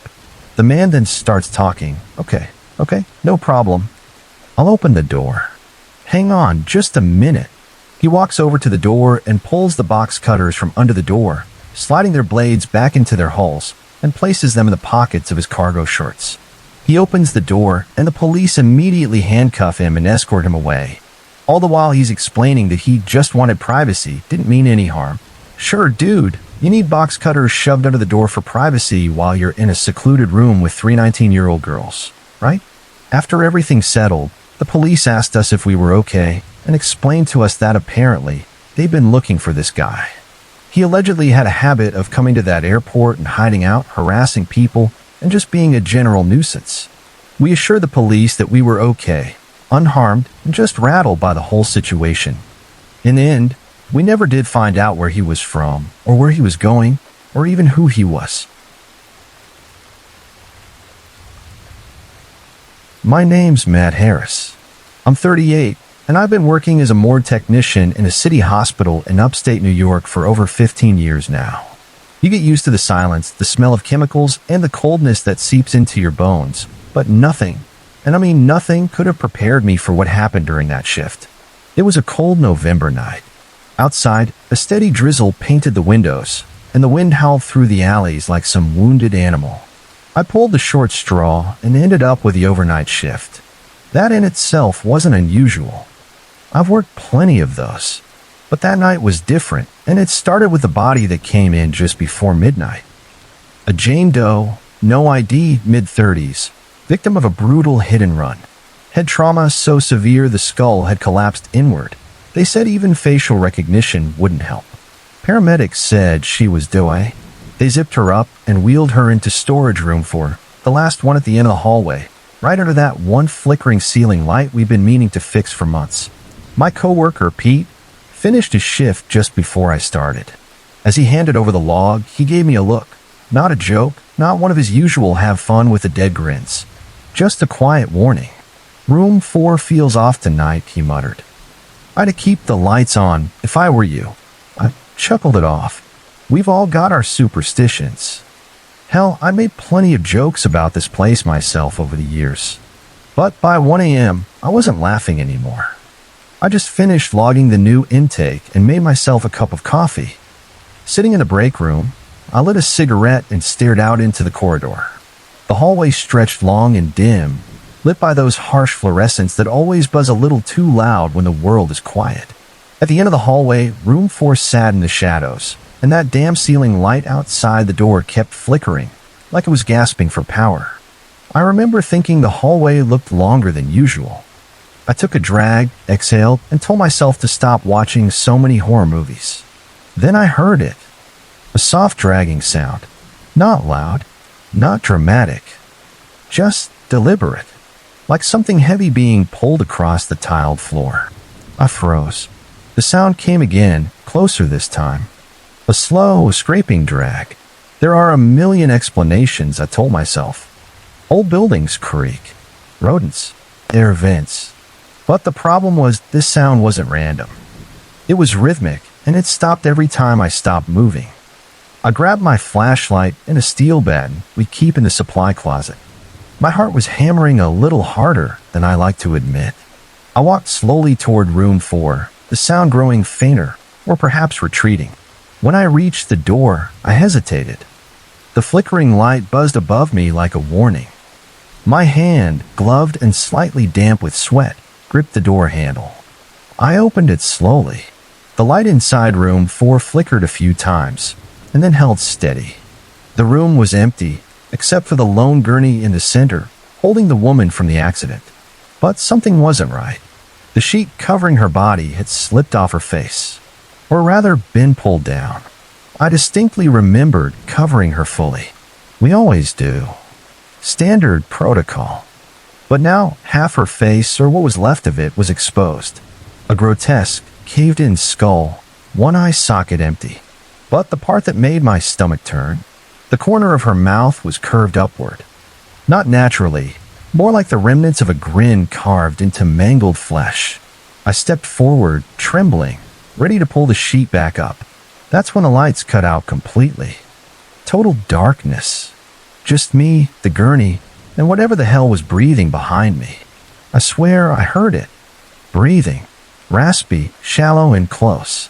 Closer than should have been possible. I spun around with a flashlight. Nothing. I turned back toward the body, and in the quick flash of the strobe-like light, I saw her standing in the doorway. Not on the gurney. Standing. Long black hair, soaked and tangled. Her neck bent unnaturally to the side, and eyes wide, lifeless, locked onto mine. Then the light flickered again, and she was gone. I stumbled out of room 4, slammed the door, and bolted it. I didn't go back in there until sunrise. I sat in the hallway the rest of the shift, my back against the wall, batten gripped tight in my hand. Every light in the corridor turned on. When the morning shift arrived, I didn't even bother hiding the panic on my face. I asked for a different rotation. Day shifts only. Haven't worked a night since. They teased me for weeks, said maybe I was overtired, stressed, seeing things. But no one volunteers for room 4 anymore. Not after the janitor reported seeing wet footprints leading from the gurney to the hallway, even though the floor was dry and the body hadn't been moved. Security cameras show nothing. No movement. Just that light flickering every night around 1 a.m. like clockwork. I don't know what I saw that night. Maybe it was in my head. Maybe it wasn't. But I've learned something after all these years. Not all the dead stay still. And not every body in the morgue is truly alone. I still can't believe I'm finally writing this down. I've kept it a secret for over 20 years. Only a few close friends heard it. They probably thought I made it up. I didn't. I know what I saw that night. I spent half my life trying to explain it away. This happened when I was about 10. My family had just moved to a small house. It was in Northern California, about 30 minutes from Sacramento. The area was pretty country. Lots of oak trees, rolling hills, and not many neighbors. The house itself was nothing special. Just a simple 3-bedroom ranch. My parents could afford it with my dad's construction pay. I didn't know until years later that our house was right across from a Native American burial ground. Thick oak forests surrounded the area. During the day, it was beautiful. At night, it felt different. The way our house was set up is important to know. I shared a bedroom with my 2 younger siblings. My twin bed was near the door. They had the bunk beds against the far wall. Our room was at the end of a hallway. From my bed, I could see right out the doorway into the dim hall. That night, it was really warm for spring. We had the windows open a bit. I could hear crickets chirping outside. My siblings were already asleep. My brother snored softly from the top bunk. My sister was curled up on the bottom. I was still awake. I'd been reading a Goosebumps book under my covers with a flashlight. I thought it was too boring to scare me. It must have been around 11:30 p.m. when I turned off my flashlight. I remember checking the small digital clock on our nightstand. I figured I'd be tired for school the next day. The house was totally quiet. I could only hear the fridge humming down the hall and my siblings breathing steadily. I was lying on my side, facing the doorway. I was just starting to drift off when something caught my eye. It's hard to explain the feeling. That instant alert you get when you know something's wrong. At first, I thought maybe my dad was checking on us. He sometimes did that before bed. But what I saw peeking around my doorframe wasn't my dad. I froze. You know how people talk about fight or flight? Well, there's a third one they don't say much, freeze. That's what happened to me. Couldn't move. Couldn't scream. Couldn't even blink. All I could do was stare at the thing staring back. At first, I only saw part of a face peeking around the doorframe. The hallway had a small nightlight plugged in, so there was just enough light to see. The face was red, not like a sunburned person, but a deep, weird crimson. Its eyes grabbed me right away. They seemed to glow a little. They were fixed right on me. I've never felt that intense stare before or since. Then it started to show more of itself. It slowly slid more of its face into view. That's when I saw the grin. God, that grin. Its mouth stretched wider than any human mouth could. It curled at the edges. My stomach dropped. The teeth weren't super sharp or monstrous. They were almost human-like. But the smile itself was wrong. It was like it was enjoying my fear. As it kept showing itself, I saw it had 2 horns. They stuck out from its forehead. They weren't huge like on a bull. More like short, thick bumps that curved a little. The creature was about 5 feet 7 inches tall. I know because its height matched a mark on our doorframe. My mom had measured my uncle there during a family visit. The whole time, it just stared at me. Direct eye contact. No blinking. No sound. Just that awful grin, watching my fear. I remember feeling like I couldn't breathe. Like the air was thick. My heart pounded so hard I felt it in my fingertips. I wanted to yell for my parents, but my voice was stuck deep in my chest. This stare down felt like forever. But it was probably only 15 to 20 seconds. Then, still looking right at me, it slowly slid back around the corner. It vanished. I stayed frozen, staring at the empty doorway. I strained to hear footsteps or movement, but there was nothing. Total silence. After what felt like hours, I finally found the courage. I pulled my blanket over my head. I stayed like that until morning. Not sleeping, barely breathing, listening for any sound of it coming back. My siblings slept through everything. They didn't stir at all. When morning came, I was tired and shaky. I told my mom I had a nightmare, but I didn't tell her what I saw. Even then, I knew how crazy it would sound. She let me stay home from school that day. She blamed my pale face and shaky hands on a possible fever. 4 years after, I slept with my back to the wall. never facing the doorway. I kept a flashlight under my pillow. I made up detailed bedtime rituals. I believed they would keep me safe. Specific prayers, counting certain numbers, arranging my stuffed animals in protective ways around me. Looking back, it was clearly childhood OCD. It was triggered by trauma. But at the time, I thought these rituals were the only things keeping that thing from coming back. As I got older, I told myself it was just a super vivid nightmare. Or maybe I imagined it. I've been reading scary stories too late at night. I told myself that your mind can play tricks, especially a kid's mind in a dark room. By high school, I had mostly forgotten it. Then, when I was about 20, I was in my college dorm room. I was browsing the internet late one night. For some reason, maybe something I saw triggered the memory, I decided to search smiling red demon. I wasn't expecting anything specific. What I found made my blood run cold. Right there on my screen were pictures of Japanese oni, red-faced demons with horns, often shown with wide, scary grins. They looked exactly like what I had seen that night. The same red face, the same weird grin, the same horns. I felt like I was going to throw up. My roommate found me white as a sheet. I was staring at my computer screen. I could barely speak. I spent the next few days researching. I learned everything I could about oni. They are from Japanese folklore. They are evil demons or trolls that punish bad people. But what really got to me was learning that oni are often shown hiding behind gates, corners, doors. Then they reveal themselves to humans. Some stories say they enjoy the fear they cause. They feed off it somehow. My family has no Japanese background.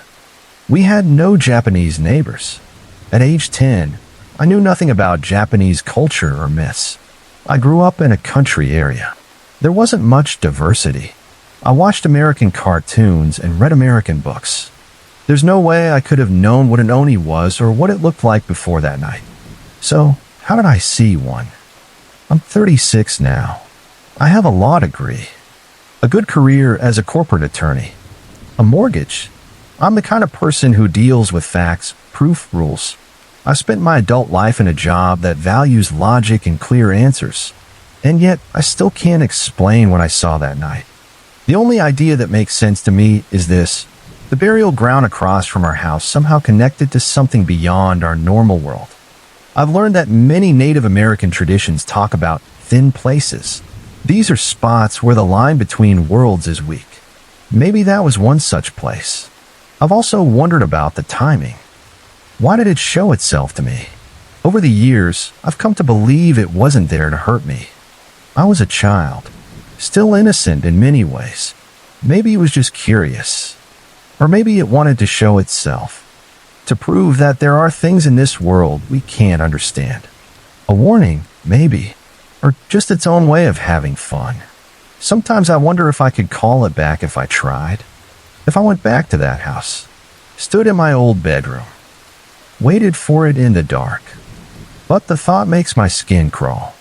Whatever link let it show itself to me that night, I don't want to bring it back. I'm married now. I have a child on the way. We live in a modern apartment in the city. It's as far from that country house as you can get. Sometimes I wake up in the middle of the night. I find myself staring at our hallway, half expecting to see that red face peeking around the corner. I never do. But the fear hasn't left me completely. I've never told my wife the whole story. How do you tell someone you love that you saw a demon from Japanese folklore in rural California when you were a kid? That you're sure it was real, not a dream or something you imagined. It sounds crazy even to me sometimes.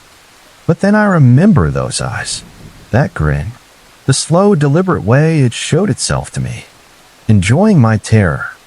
And I know what I saw. The strangest part, sometimes in quiet moments, I feel not just fear when I remember it, but also a strange kind of honor. How many people live their whole lives never truly knowing there's more to existence than what we can easily explain? I know. I've seen it with my own eyes. But that knowledge comes with a price. I still check behind doors in new places. I still sleep with a light on when my wife is away on business. And I still wonder almost every day if it's out there somewhere, showing itself to another scared child, grinning that awful grin. And I wonder if it remembers me too. Alright, so I'm finally sharing this because honestly, it's been going on for months and I'm really freaked out. I've got no real answers for what's happening. I'm just hoping maybe someone out there has gone through something similar. Back in August, just before school started, I bought this blue evil eye ring from Etsy. I've been feeling really strange, like negative energy all around me. You know that feeling when you think someone's staring, but no one's there? Yeah, like that. I've always been pretty sensitive to vibes, so I figured a little protection wouldn't hurt. The ring was beautiful. It was sterling silver with a bright blue eye. The seller said it was handmade in Turkey and blessed. I didn't think much of the blessing part then. I just thought it looked nice and might keep bad luck away before classes began. When it arrived, I wanted to do things right. From past experiences with spiritual stuff, I knew you need to cleanse and charge them. So I waited for the blue moon in late August. I put the ring on my windowsill. The moonlight washed over it all night. The next morning, I burned sage and Palo Santo around it. I set my intentions: protection, clarity, peace. Just the basics. I started wearing it every day. It fit perfectly on my middle finger. Lots of people even complimented it. For the first few weeks, everything felt normal, even great. I felt more calm and focused. That weird energy I'd been feeling seemed to go away. I really thought the ring was doing its job. Then, about a month after I got it, the first strange thing happened. It was a Tuesday. I remember because I had a tough day of classes. 3 lectures back to back, starting at 8 a.m.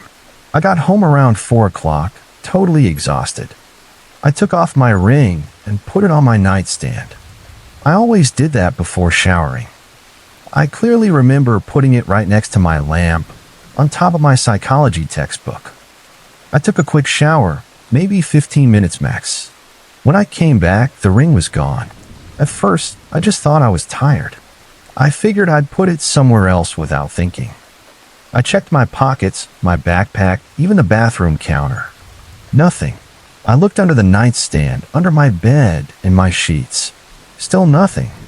It made no sense. I clearly remembered putting it down.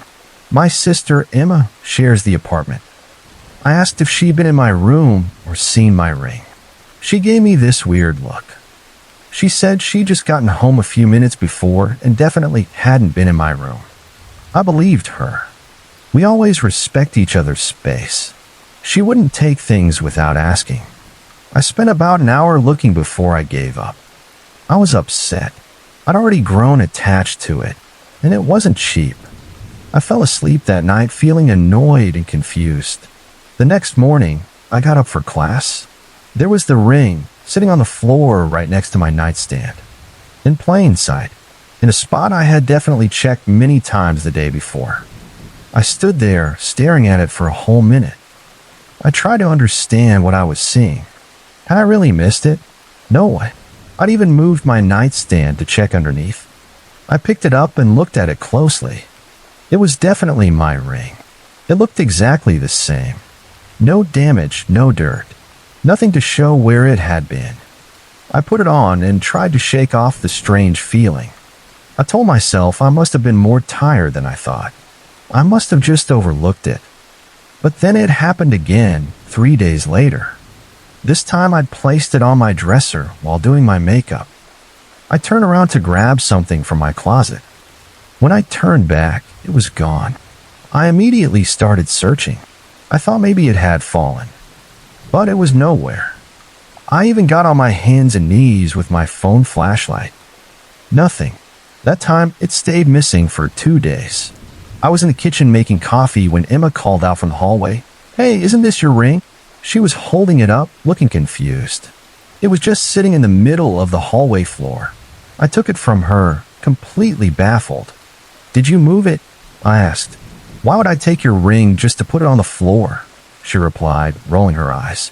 She had a point. Over the next few months, this kept happening. The ring would disappear from wherever I put it. My nightstand, my jewelry dish, even from my finger if I fell asleep wearing it. Then it would reappear days later. Always in obvious places I'd already searched thoroughly. On top of my desk. In the center of my bed. Once, it was even in the refrigerator next to the milk, which really freaked him out. I started keeping track in my notes app. On average, the ring would vanish about once a week. It would stay gone for 2 to 3 days. Then it would reappear somewhere unexpected. There was no pattern to when it would disappear or where it would return. The only thing that stayed the same was that it always came back. The longest it stayed missing was for almost a week in late October. I actually started to think it was gone for good that time. I turned my room upside down looking for it. I even asked our downstairs neighbor if maybe it had somehow fallen into their apartment. We live in this old Brooklyn brownstone with creaky floors and weird gaps. They looked at me like I was crazy. On the 6th day, I remember lying in bed that night. I felt weirdly sad about the ring. I was staring at my nightstand where I usually kept it. I thought about how I'd gotten used to seeing it there. I even said out loud, "I really wish you'd come back. I miss you." I felt stupid talking to a ring, but I was alone, so whatever. I fell asleep eventually. I had this intense dream. I was being followed by a tall shadow figure with bright blue eyes. I kept trying to run away, but every time I turned around, it was there, just watching me. Not threatening, just present. I woke up around 3 a.m. My heart was pounding. When I turned on my lamp, I nearly screamed. There was my ring, sitting perfectly centered on my nightstand, exactly where I always kept it. In the exact spot I had checked dozens of times that past week. It was placed so deliberately, the eye facing upward, like someone had carefully put it there. I just stared at it for the longest time, afraid to touch it. The blue and the evil eye seemed more vibrant than I remembered, almost glowing in the dim light. When I finally found the courage to pick it up, it felt cold. Much colder than it should have been just sitting in my room. I almost threw it away that night, but something stopped me. It sounds crazy, but I felt like the ring wanted to be with me. Like it wasn't trying to scare me, but communicate somehow. Look, I should mention I've had experiences with what you might call paranormal stuff before. When I was a kid, I had this antique doll that would move around my room. My parents always said it was my imagination, but I know what I saw. And our family home growing up had cold spots and doors that would open and close on their own. So I'm not totally freaked out by the idea of spirits or energy or whatever you call it. But this was different. The ring wasn't just moving a few inches or falling off a shelf. It was completely disappearing, like it was being taken to another dimension or something, and then being deliberately returned. After that long disappearance in October, I started experimenting. When the ring would vanish, I'd mentally ask for it back. "Hey, I need to wear you tomorrow for my presentation. Can you come back?" And about 70% of the time, it would reappear within 24 hours. One time I even set up my laptop to record my nightstand all night after the ring had been missing for a day. I watched that footage closely the next morning. Nothing happened for the 8 hours of recording. No one entered my room, nothing moved. Then I left to take a shower. When I came back and checked my nightstand, there was the ring. I checked the hallway camera Emma had installed after a package theft. Nothing unusual there either. It's like the ring knows when it's being watched. The weirdest part is that nothing bad has happened since I got the ring. Actually, my semester has gone better than I expected. I aced some tests I was worried about. I made new friends. I even got asked out by this guy I've liked for months. It's almost like the ring is actually protecting me and bringing good luck. But with this super strange side effect. I've searched online for similar experiences with evil eye jewelry. Most stories are about the eye cracking when it absorbs negative energy. That's supposed to be a good sign it's working. But I found nothing about disappearing and reappearing objects. I thought about a few explanations. Someone's messing with me. But who? Emma swears it's not her, and I believe her. Plus, how would they get into my locked room when neither of us is home? I'm doing it myself while sleepwalking or in some weird mental state. But I've never had episodes like that before. And it doesn't explain how the ring reappears in places I've already searched thoroughly. The ring is genuinely haunted or has some kind of entity attached to it. That sounds crazy when I type it, but honestly, it makes the most sense given what's happening. There's some quantum physics explanation where objects can temporarily exist in multiple states or dimensions. But I'm a psychology major, not a physicist, so I have no idea if that's even possible. Last week, I tried cleansing the ring again. Full moon, salt bath, sage, the whole deal. I even called the Etsy seller to ask if anyone else had reported strange experiences. She just said the evil eye brings its own kind of magic and that I should trust the process. Not helpful at all. The disappearing acts have kept going despite the cleansing. 2 days ago, I wore it to class. I came home and placed it on my jewelry dish while I washed my hands. It was gone when I returned 30 seconds later. It hasn't come back yet, but based on the pattern, I expect to find it somewhere unexpected by tomorrow. Part of me wants to get rid of it for good. Sell it, give it away, or just throw it in East River. But another part of me is scared of what might happen if I try. Would it just come back anyway? Would removing it from my life invite in whatever negative energy it's been protecting me from? Plus, as weird as it sounds, I've grown attached to it. It feels like we have some kind of relationship now, as if it has its own personality and desires. Most of the time, I even find the disappearing acts more fascinating than frightening now. So that's where I'm at, living with a ring that comes and goes as it pleases. I have no idea if it's protecting me from something, trying to tell me something, or if there's some completely normal explanation I'm missing. Has anyone else experienced anything like this? Am I losing my mind, or is something truly unexplainable happening here? Update: as I was typing this, I felt something cold touch my foot under my desk. I just looked down, and there's my ring sitting right on top of my bare foot. I swear on everything I own, it wasn't there a minute ago. I didn't feel it fall or roll, it just appeared. Like it knew I was talking about it. I'm wearing it now, and the stone feels warmer than usual against my skin. I don't know what's happening, but I think I need to figure it out soon. This isn't normal, right? I've never told this story to anyone outside my friends. It's been 3 months. I still wake up in a cold sweat. I hear that voice. I'm only writing this now because I haven't slept right since that night on Pulo Tekom. Maybe putting it down will help me process it. Maybe someone here has felt something similar. Maybe they can tell me I'm not going crazy. I'm 23. I was born and grew up in Singapore. If you live here, you know about Pulo Tekom. It's an isolated island. It's where military recruits go for basic training. There have always been stories about it being haunted. Most locals think they're just urban legends, just scary tales to spook new recruits. I used to think that too. My cousin did his national service there. He'd tell us about the haunted parts of the island. The area's recruits avoided at night. One story always stuck with me. It was about a recruit named Wei Shin. He disappeared during training decades ago. Supposedly, he got separated from his squad during a night exercise. They never found him, even with huge search efforts. The story goes that he's still out there, lost in the jungle. He appears to recruits on moonless nights.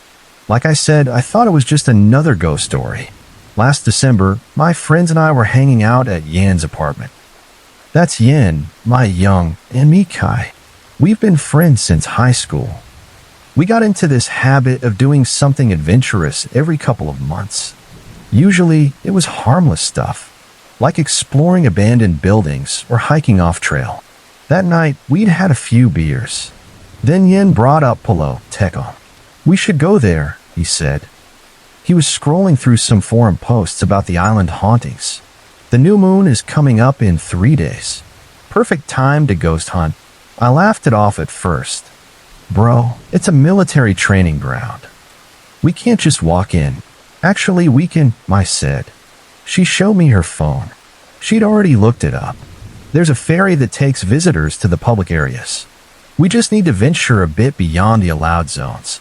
Looking back, I should have said no. We all should have. But there's something about being young, thinking you're invincible.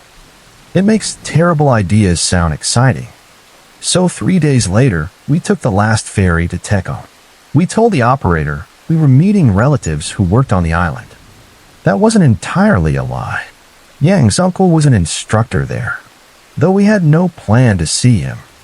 The plan was to hang around the public areas until dark, then sneak into the forest where Wei Shen supposedly disappeared. The island itself isn't what you'd expect from a haunted place. During the day, it's just normal military stuff. Some basic buildings. Lots of jungle. We spent the afternoon acting normal, walking around permitted areas, taking photos like regular visitors. As the sun started to set, the ferry staff and day workers began heading back to the mainland. Last boats leaving, a port worker called to us. We were lingering near the dock, our rides picking us up later. Yang lied smoothly. The man looked at us suspiciously, but didn't push it. Once it was dark and the dock was empty, we headed toward the jungle edge. The night was perfect for ghost hunting.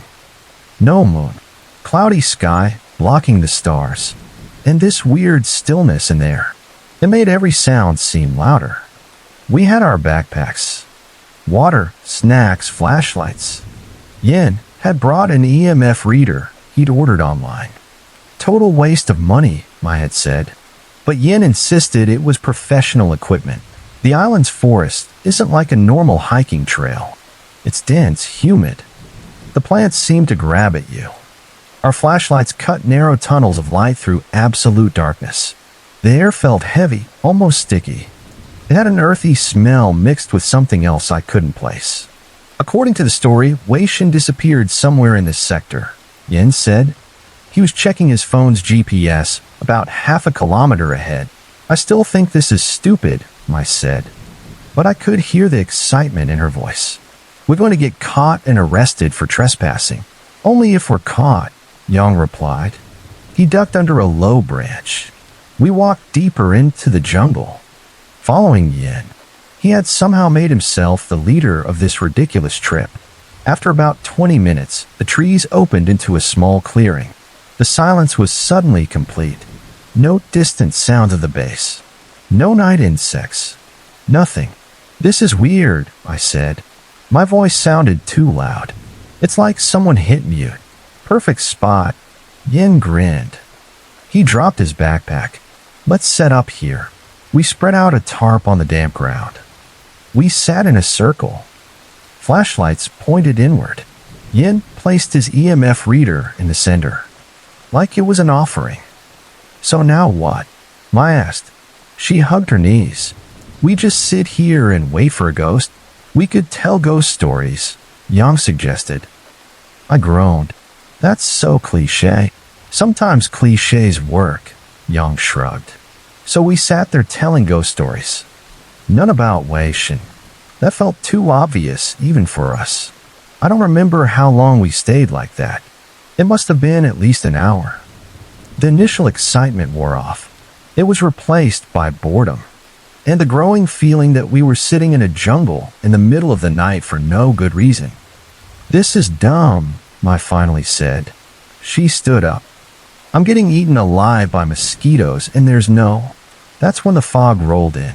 It didn't creep or gradually thicken like normal fog. One moment the air was clear. The next, it was like someone had poured milk around us. Dense white. And it moved in a way fog shouldn't. Not drifting, but almost purposeful. What the hell? Yang whispered. He stood up next to me. It's just fog, I said. But my voice sounded hollow even to me. Yan's EMF reader suddenly lit up. The display flashed with activity. Guys, he said. His voice was tight. Guys, something's happening. I was about to tell him to stop messing around. Then I heard it, a voice. Distant but clear enough to hear words. Help, please. I'm lost. We froze. The voice didn't sound like it was coming through a speaker or from any one direction. It was just there, in the air around us. "Someone's messing with us," Yang said, but his face had gone pale in the flashlight glow. "Hello?" I called out. Her voice shook. "Is someone there? Please help. I can't find my way back to camp." The voice was closer now, and there was something wrong with it. A hollow quality, like it was coming from the bottom of a well. My skin tingled. Every hair stood on end. "We should go," I said. I was already gathering my things. "No, wait." Yin held up a hand. "This is what we came for." "No, this is when the idiots in horror movies get killed." I hissed. "I'm with Kai. We need to leave." Before anyone could move, our flashlights flickered at the same time. The beams weakened and strengthened in pulses. Through the thinning light, I saw a figure at the edge of the clearing. At first, I thought it was just shadows playing tricks. But as our light steadied, I could make out more details. A man, maybe in his early 20s. He was wearing what looked like an old military uniform. It was torn and dirty, and there was something wrong with his skin. Too pale, almost gray in the flashlight beam. He was holding something long and dark. A rifle, I realized with a jolt. "Can you help me?" the figure asked in that same hollow voice. I got separated from my squad. "I need to get back to camp." None of us answered. I couldn't even breathe. The figure took a step forward. Our flashlights went crazy again, strobing like we were in some twisted nightclub. When they stabilized, the figure was closer. Close enough that I could see his face clearly. His eyes were wrong. That's what I remember most vividly. They weren't just dark. They were empty, like looking into holes cut in reality. His uniform wasn't just dirty. It was rotting, with mold patterns that seemed to shift as he moved. And his hand, the one reaching toward us, wasn't quite solid at the edges. Wei Shin Yin whispered. The moment that name left his lips, everything went to hell. The figure's expression changed, from lost to something terrible. A smile too wide for his face. And then he wasn't alone anymore. From behind every tree at the clearing's edge, more figures emerged. All identical. All Wei Shin. All with those empty eyes and reaching hands. "I need to get back to camp," they said in unison. Their voices overlapped in a horrible chorus. "Can you help me find my way?" "Run!" I screamed. I don't blame her. I would have too if I could have found my voice. "Run!" Young shouted. He grabbed his backpack. We didn't need to be told twice. I snatched my bag and bolted, not caring which way, just away from those figures. The fog seemed to fight us, swirling thicker where we tried to pass. Branches whipped at my face and arms as I ran. My flashlight beam bounced wildly, sometimes catching glimpses of my friends, sometimes showing nothing but endless trees. "This way," I heard Yin shout from somewhere to my left. I changed direction, stumbling over roots and rocks.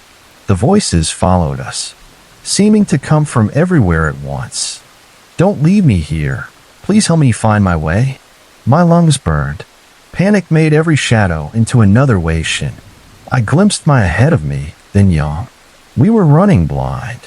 No idea if we were heading toward the beach or deeper into the jungle. Something grabbed my ankle. A root or vine. I went down hard. My flashlight flew from my hand.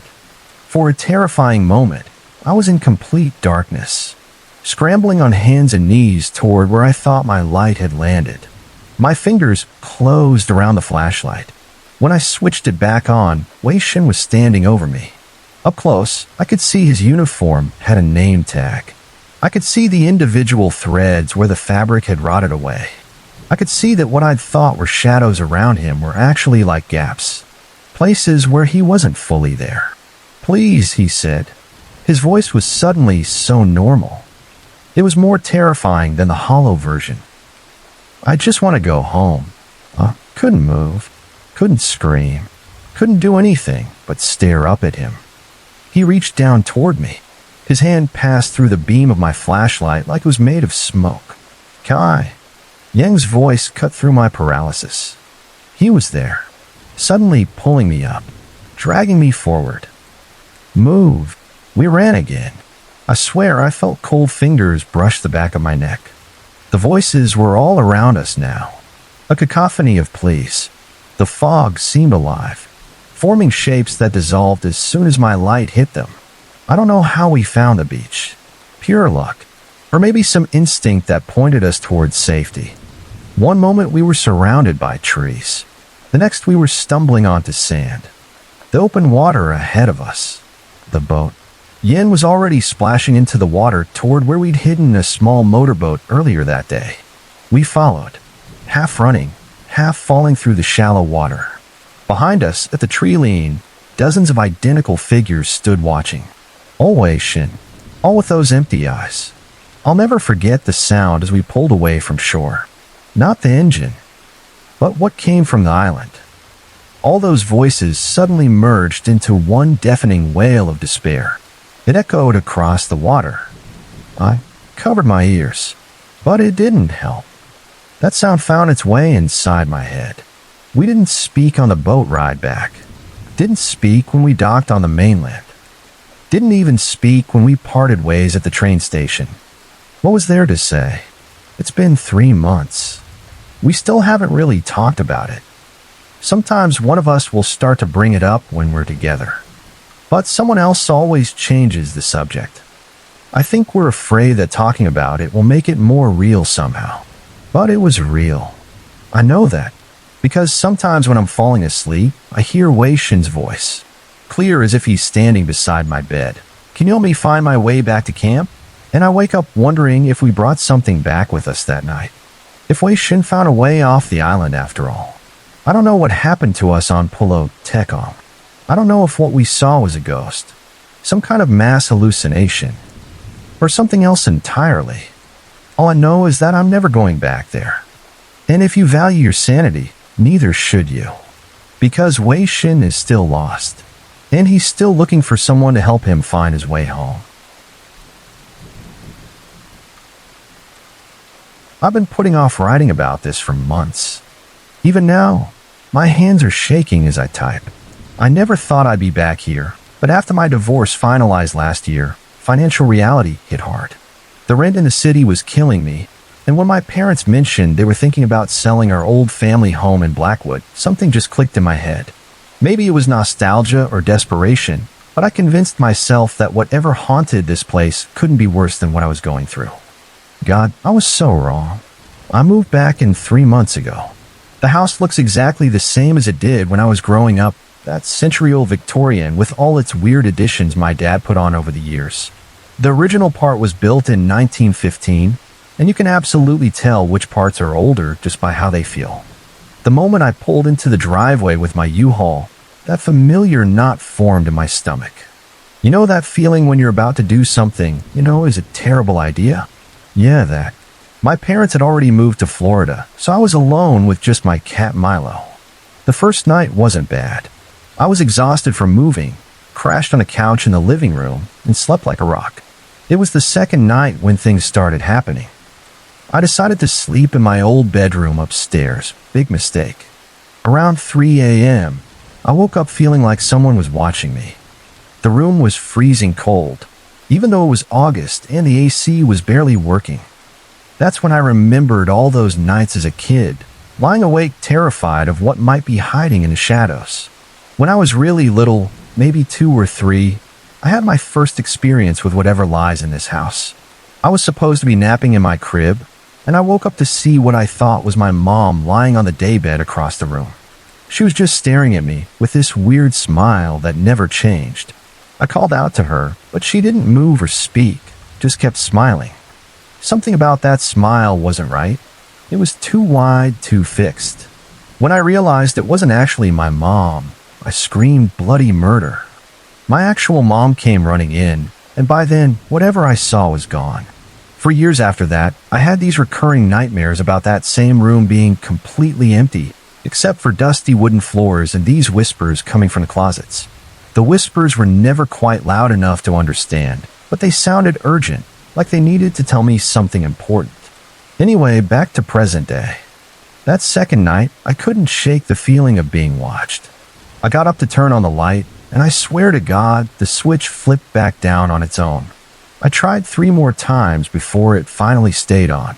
I told myself it was just a faulty switch, but deep down, I knew better. The next morning, I found all my kitchen cabinets open, every single one. I don't sleepwalk, never have. Milo was acting weird too, staring at empty corners and hissing at nothing. By the end of the first week, I was seriously questioning my decision to move back. The house makes these sounds at night that aren't normal settling noises. It's like someone walking around upstairs when I'm downstairs, and vice versa. Sometimes I hear what sounds like a ball bouncing down the hallway, but there's never anything there when I check. Last Tuesday was when things really ramped up. I was in the shower and I felt someone watching me through the curtain. When I pulled it back, I swear I saw a boy in what looked like an old military uniform standing by the sink. He vanished as soon as I blinked. It was exactly like what I used to see as a kid, that same boy in the same spot. I jumped out of the shower so fast I slipped and bruised my hip on the toilet. I called my sister Amy that night, trying to sound casual when I asked if she remembered any weird stuff happening when we were kids. She got quiet for a minute, then asked, "Did you see something?" When I told her about the boy, she said she wasn't surprised. She reminded me about the time when we were home alone and all the decorations flew off both mantels at exactly the same time. One in the living room where she was, and one in the dining room where I was. There's no way it could have been a coincidence or an earthquake, just those specific items all at once. She also told me something she'd never shared before.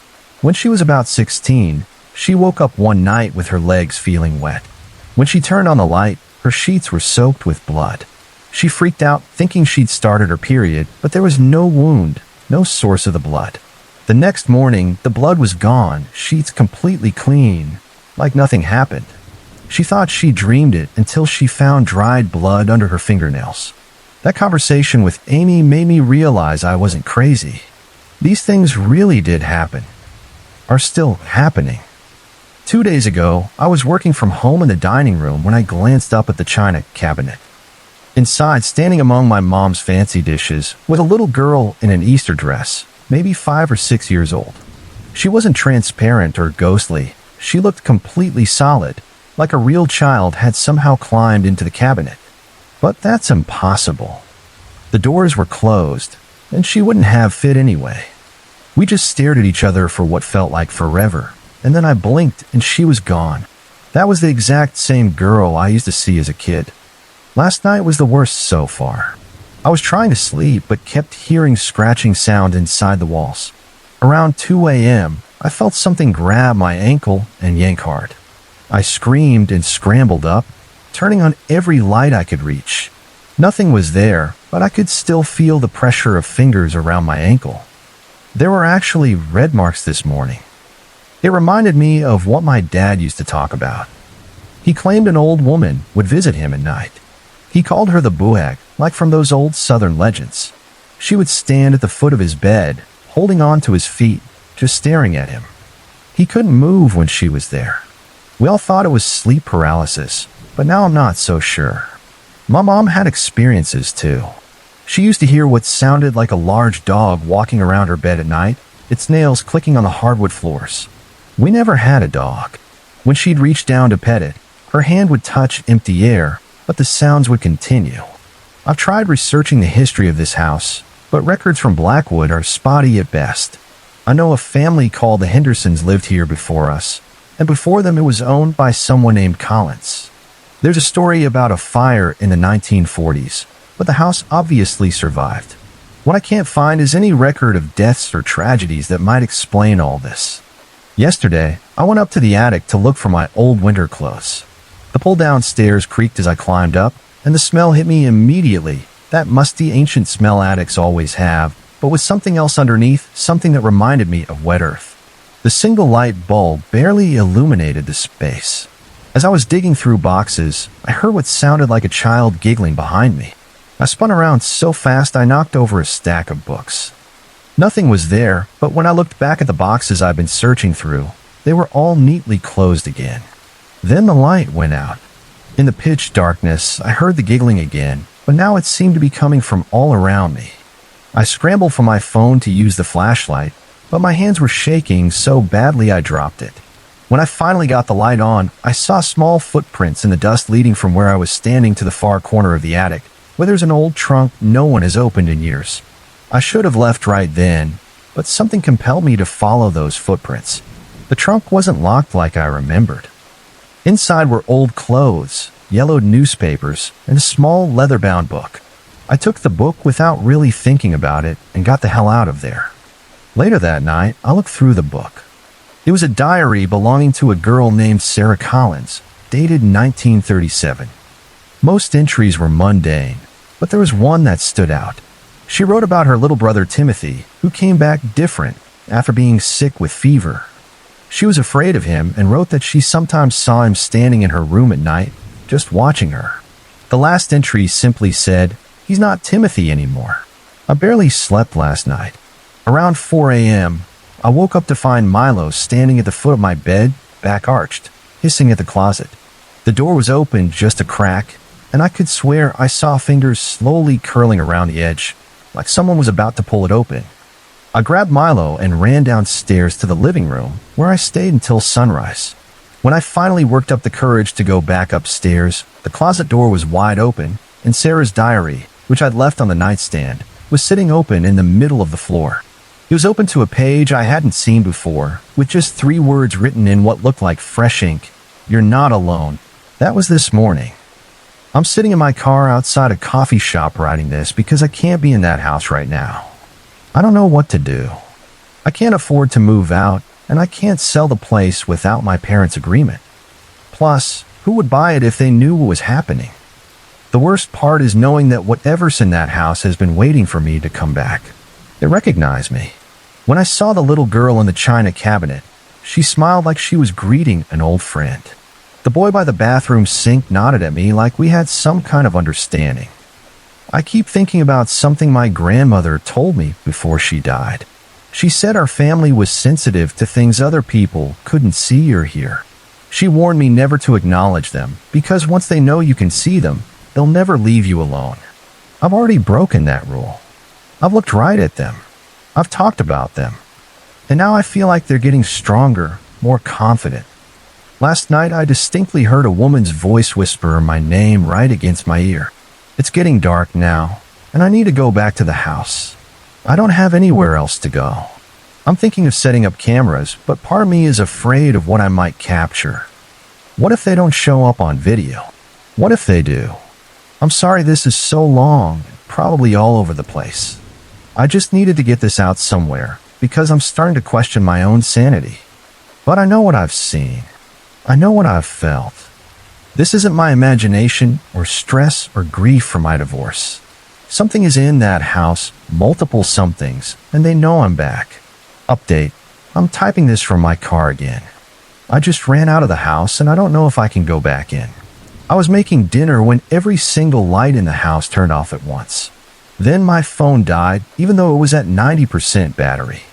In the darkness, I heard what sounded like dozens of people whispering all around me. When I tried to get to the front door, something grabbed my hair so hard it pulled some out. I managed to find my keys and get out. I don't know what's happening. The house is all lit up now when I look at it from outside, like nothing happened. But I know what I felt.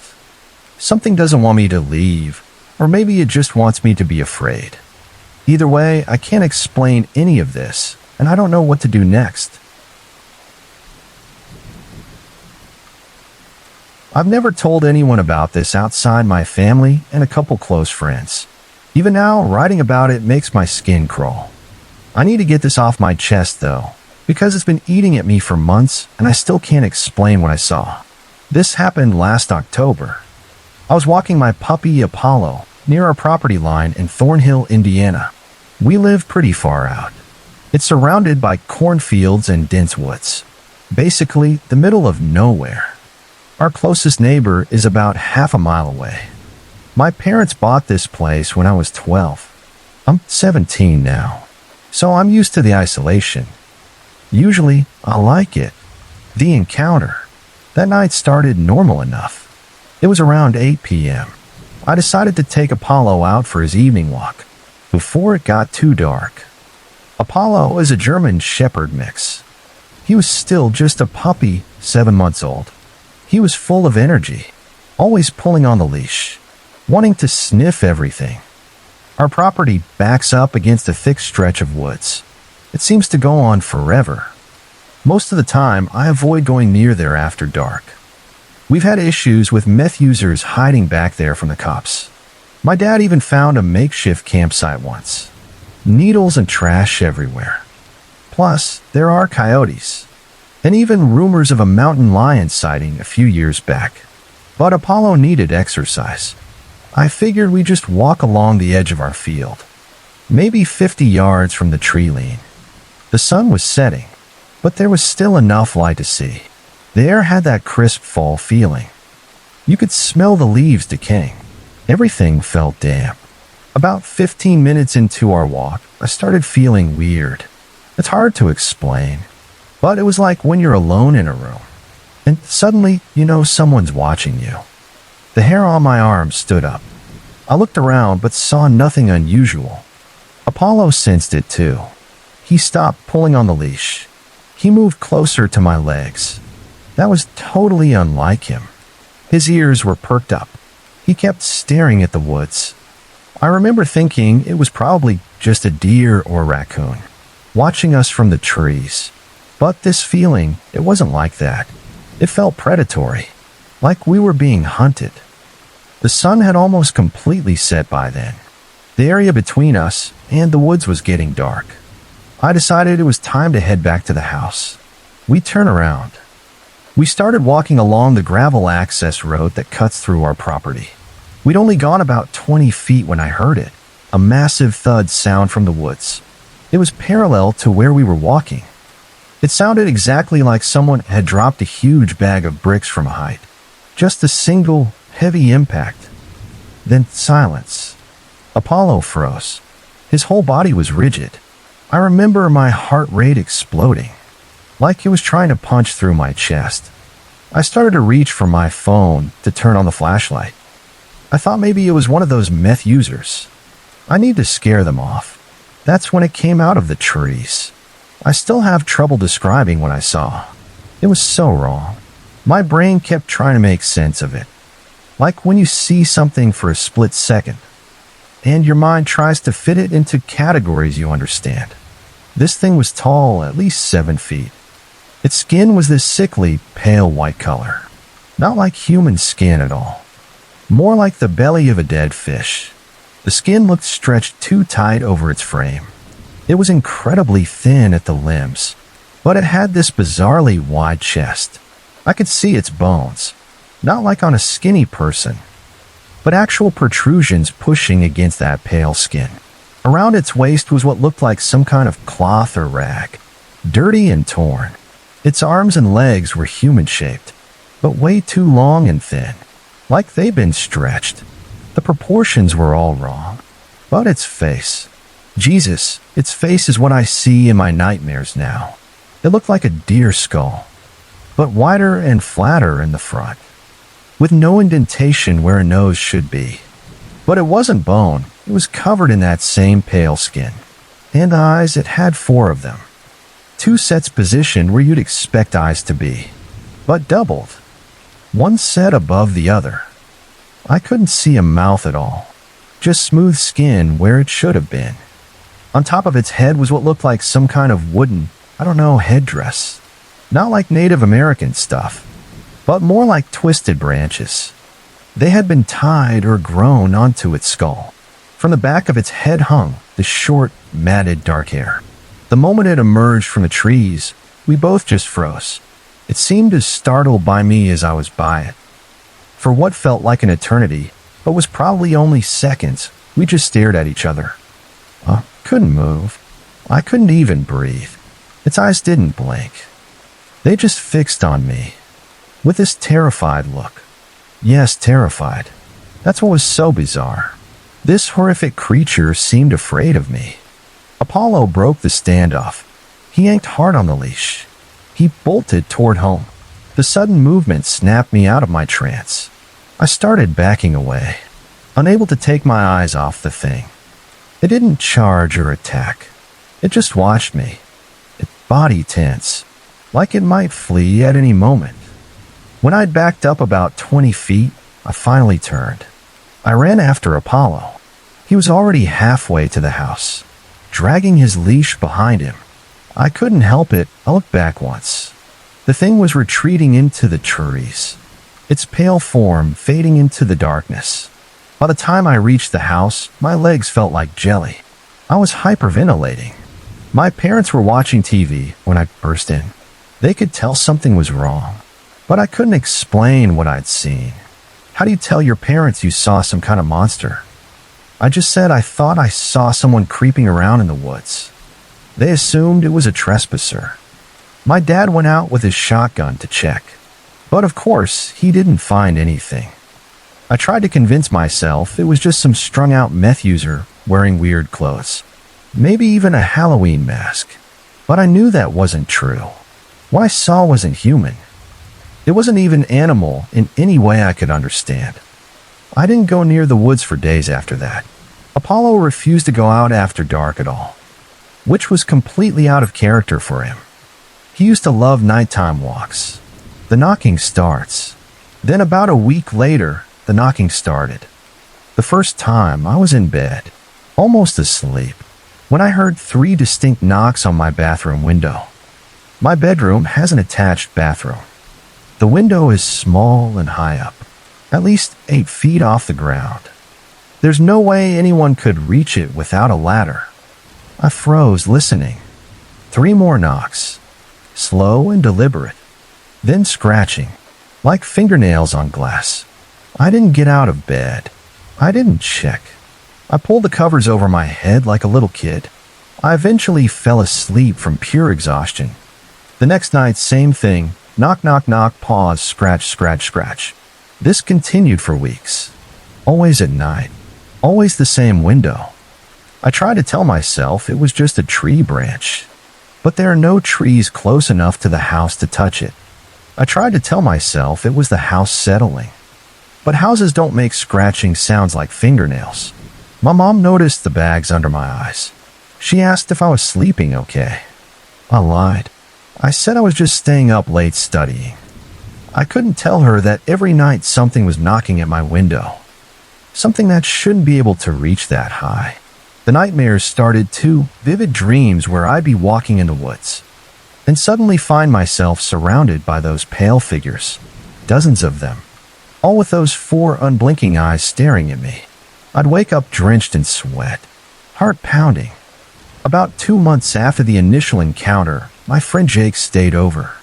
We were playing video games in my room when the knocking started. 3 knocks, pause, scratching. Jake heard it too. "What the hell is that?" he asked. For the first time, I had a witness. I told him about the knocking, though not about the creature I'd seen. I asked if he'd go outside with me to check. We grabbed flashlights and went out. The bathroom window faces the back of our property, toward those woods. Jake climbed on a plastic lawn chair to look, shining his light all around the window and the side of the house. "There's nothing here, man," he said. "No scratches on the window, no footprints, nothing. But here's the thing that still makes my blood run cold." While Jake was outside checking, I stayed in the bathroom, and the knocking continued. 3 knocks, pause, scratching, over and over. Jake couldn't hear it outside, but I could hear it perfectly from inside. It was like the sound was coming from inside the glass itself. When Jake came back in, the knocking stopped immediately. He looked at me like I was crazy when I told him it had continued while he was out there. We argued about it. Eventually, he just said the wind must be causing something to hit the window that I couldn't see from inside. But there was no wind that night. Not even a breeze. Lingering fear and new sounds. The knocking and scratching have continued almost every night for months now. Sometimes it stops for a few days. I think maybe it's over. But then it starts again. It's always the same window. Always the same pattern. I tried setting up my phone to record the window. But nothing ever shows up on video. The sounds still come through though, those 3 knocks and the scratching clear as day. I barely sleep in months. I'm jumpy all the time. My grades are slipping. My parents are worried about me. But how do I explain this to them? Hey Mom and Dad, I saw a monster in the woods and now it's knocking on my window every night, but only I can hear it. They'd send me to a psychiatrist. About a month ago, I finally worked up the courage to go back to the woods in daylight with Apollo. He was reluctant, pulling against the leash, but I needed to see if there was any evidence of something.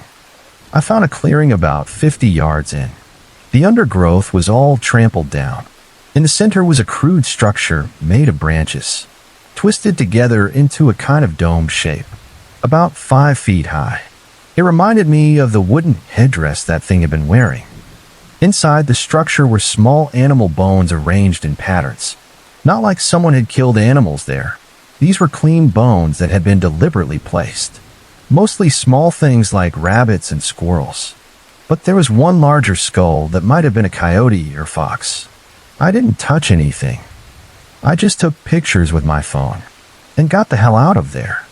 When I looked at the pictures later, they were all blurry or overexposed, like the camera had malfunctioned. Every single one. The knocking came especially loud that night. Last week, I woke up around 3 a.m. to the sound of something heavy walking on our roof, right above my room. Slow, deliberate footsteps moving back and forth. My ceiling creaked with each step. It went on for about 10 minutes, then stopped. The next morning, I checked the roof from my parents' upstairs window. There were what looked like marks or indentations in several places, but they weren't like footprints. They were more like something had been probing the roof, testing it. I still don't know what that thing was. It wasn't human. It wasn't an animal. At least not any animal I've ever seen or heard of. The way it moved, the way it looked at me, it was intelligent, aware. And I can't shake the feeling that it recognized me somehow. Not like it knew me personally, but like it knew what I was. And it was surprised to find me there in its territory. The knocking came again last night. 3 knocks, pause, scratching. But this time, after the scratching stopped, I heard something new, a soft, high-pitched sound. Almost like singing, but with no words. Just tones. It lasted about 30 seconds. Then silence. I don't know what's happening or why this thing is fixated on me. All I know is that it's real. It's out there.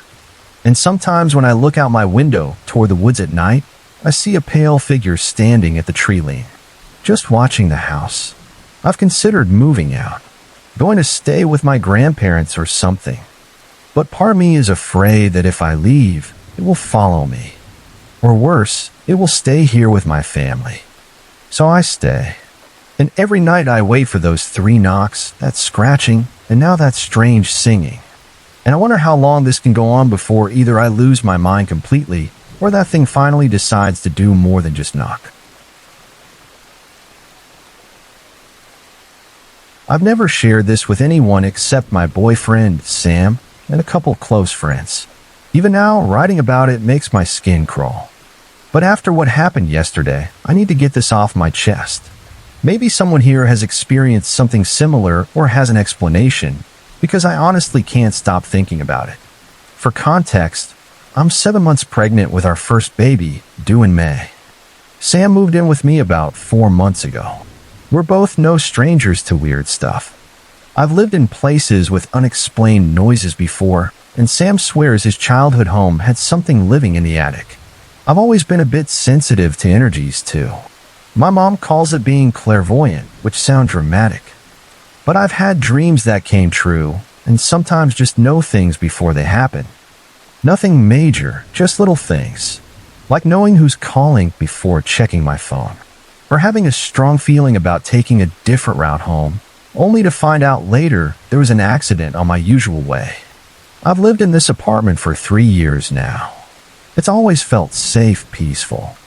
Even when I had those nightmare neighbors upstairs for the first couple of years, who fought constantly and stomped around at 3 a.m., the actual energy of my place remained calm. It's just a simple 2-bedroom with 1 bathroom, nothing fancy, but it's home. The bathroom is right between the master bedroom and what will be the nursery. The living room and kitchen are on the other side of the apartment. Everything started happening about a week before Halloween. At first, it was small stuff that I brushed off. I was grabbing my deodorant from my work bag while sitting at the kitchen table, and I swear it physically lifted up and then dropped back into my bag. The bag wasn't moving at all. It was sitting flat on the table. I figured maybe I was seeing things or there was some logical explanation. The next day, I was washing dishes. I had just finished putting the silverware in the dish rack to dry. I turned away to wipe down the counter.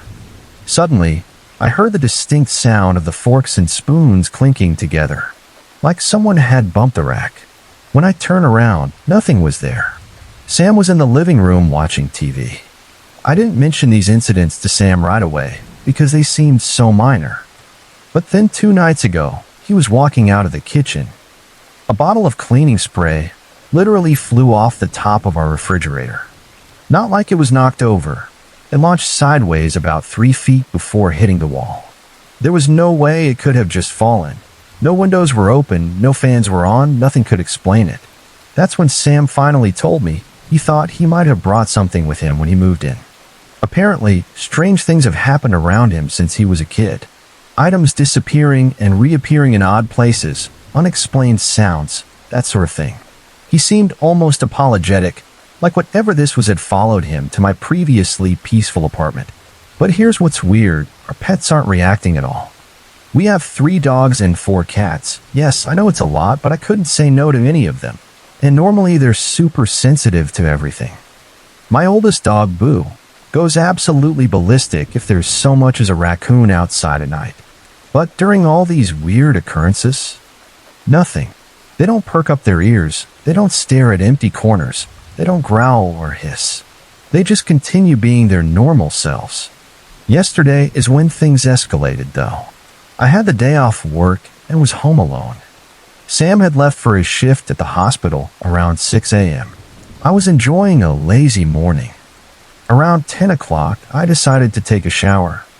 Our bathroom is pretty basic. Standard tub/shower combo, toilet, and a pedestal sink with a medicine cabinet above it. The only window is small, frosted, and about 7 feet up the wall, impossible to reach without a ladder. I started the water, undressed, and stepped into the shower. Everything was fine for the first few minutes. I was just standing under the water, enjoying the warmth and thinking about what color we should paint the nursery. The bathroom was steaming up, which I like because it makes the shower feel cozier somehow. As I reached for my shampoo, I noticed something odd about the steam on the shower door. Usually it fogs up pretty evenly, but there was a clear spot about the size of a hand, like someone had wiped it. I figured maybe I had brushed against it without realizing, so I went back to washing my hair. That's when I heard it, 3 distinct knocks on the bathroom door. Not like the building settling or pipes knocking. These were deliberate, like someone using their knuckles. Knock, knock, knock. Sam. I called out, thinking maybe he'd come home early. No answer. I rinsed my hair quickly and turned the water off, suddenly feeling exposed. I grabbed my towel and wrapped it around myself, then cracked the bathroom door open. The hallway was empty. I checked the entire apartment. Front door still locked with the chain on, all windows closed. No one there. My heart was racing, but I told myself it must have been something from one of the neighboring apartments. I went back to the bathroom to finish getting ready. As I wiped the steam from the mirror over the sink to do my skincare routine, I noticed something that made my stomach drop. Behind the regular steam fog was what looked like words, as if someone had written in the condensation before I even got in the shower.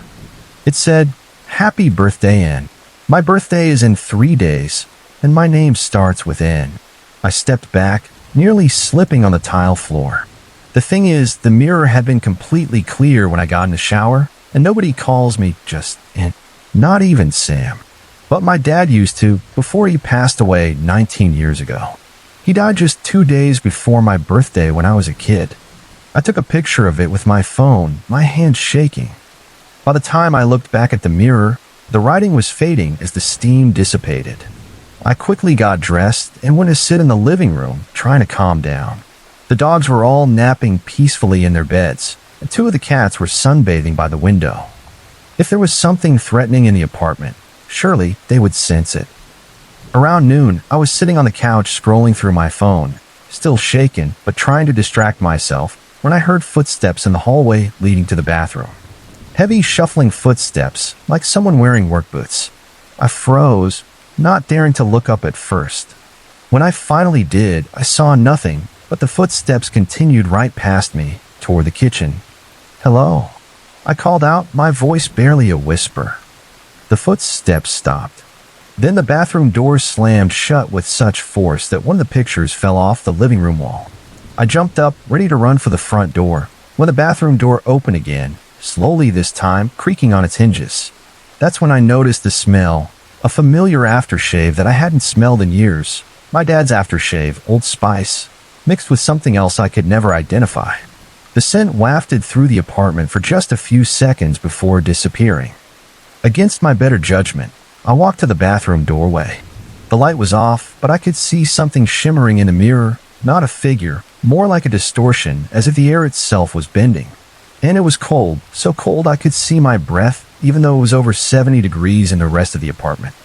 Suddenly, the bathroom faucet turned on full blast, the handle turning itself.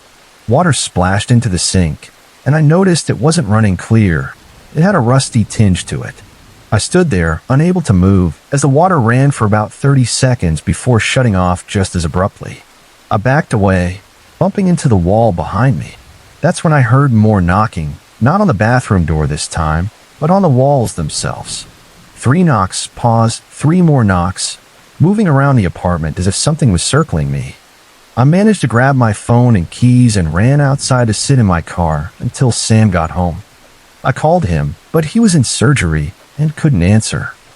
I didn't know what else to do, so I just sat there watching my apartment window, half expecting to see a face staring back at me. When Sam finally got home around 7 p.m., I was still in the car. I told him everything, and he looked worried but not surprised. We went back in together, and everything was normal. No cold spots, no strange smells, nothing out of place except for the picture that had fallen. Sam thinks it might be my dad trying to reach out, especially with my birthday coming up. He pointed out that nothing felt malicious, scary, yes, but not threatening. And he reminded me that this is the first birthday since my dad died that I've been truly happy. New relationship, baby on the way, stable job. Maybe my dad just wanted to be part of it somehow. I showed Sam the photo I took of the mirror, but when I opened my gallery, the image was completely blurred, like I'd moved while taking it. You can't make out any words at all. We slept in the living room last night, both of us too unnerved to use the bedroom with its adjoining bathroom. Nothing else happened, but I keep thinking about what I saw and heard. This morning, I went into the bathroom to get ready for work, and everything was completely normal. The only thing out of place was my dad's old watch, which I keep in my jewelry box in the bedroom, sitting on the edge of the sink. I've checked the watch 1,000 times today. It stopped at 9:43, the time my dad died 19 years ago. I'm writing this now from my lunch break at work, and I honestly don't know what to think. Was it really my dad? Is something following Sam? Is it because of Halloween and the thinning veil people talk about? Or am I just pregnant and stressed and imagining things?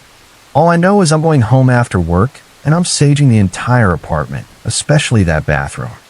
I'll update if anything else happens, but for now I just needed to get this out. Has anyone else experienced something similar? Am I just hormonal and imagining things? I don't think so, but I wish I had some kind of explanation. The watch is still in my purse. It's been stopped at the same time for 19 years, and no matter how many times I've changed the battery, it never runs. But just now, as I was writing this, I felt it vibrate against my leg through my purse. When I checked it, the second hand was moving. It's ticking for the first time in 19 years, and I don't know whether to be comforted or terrified.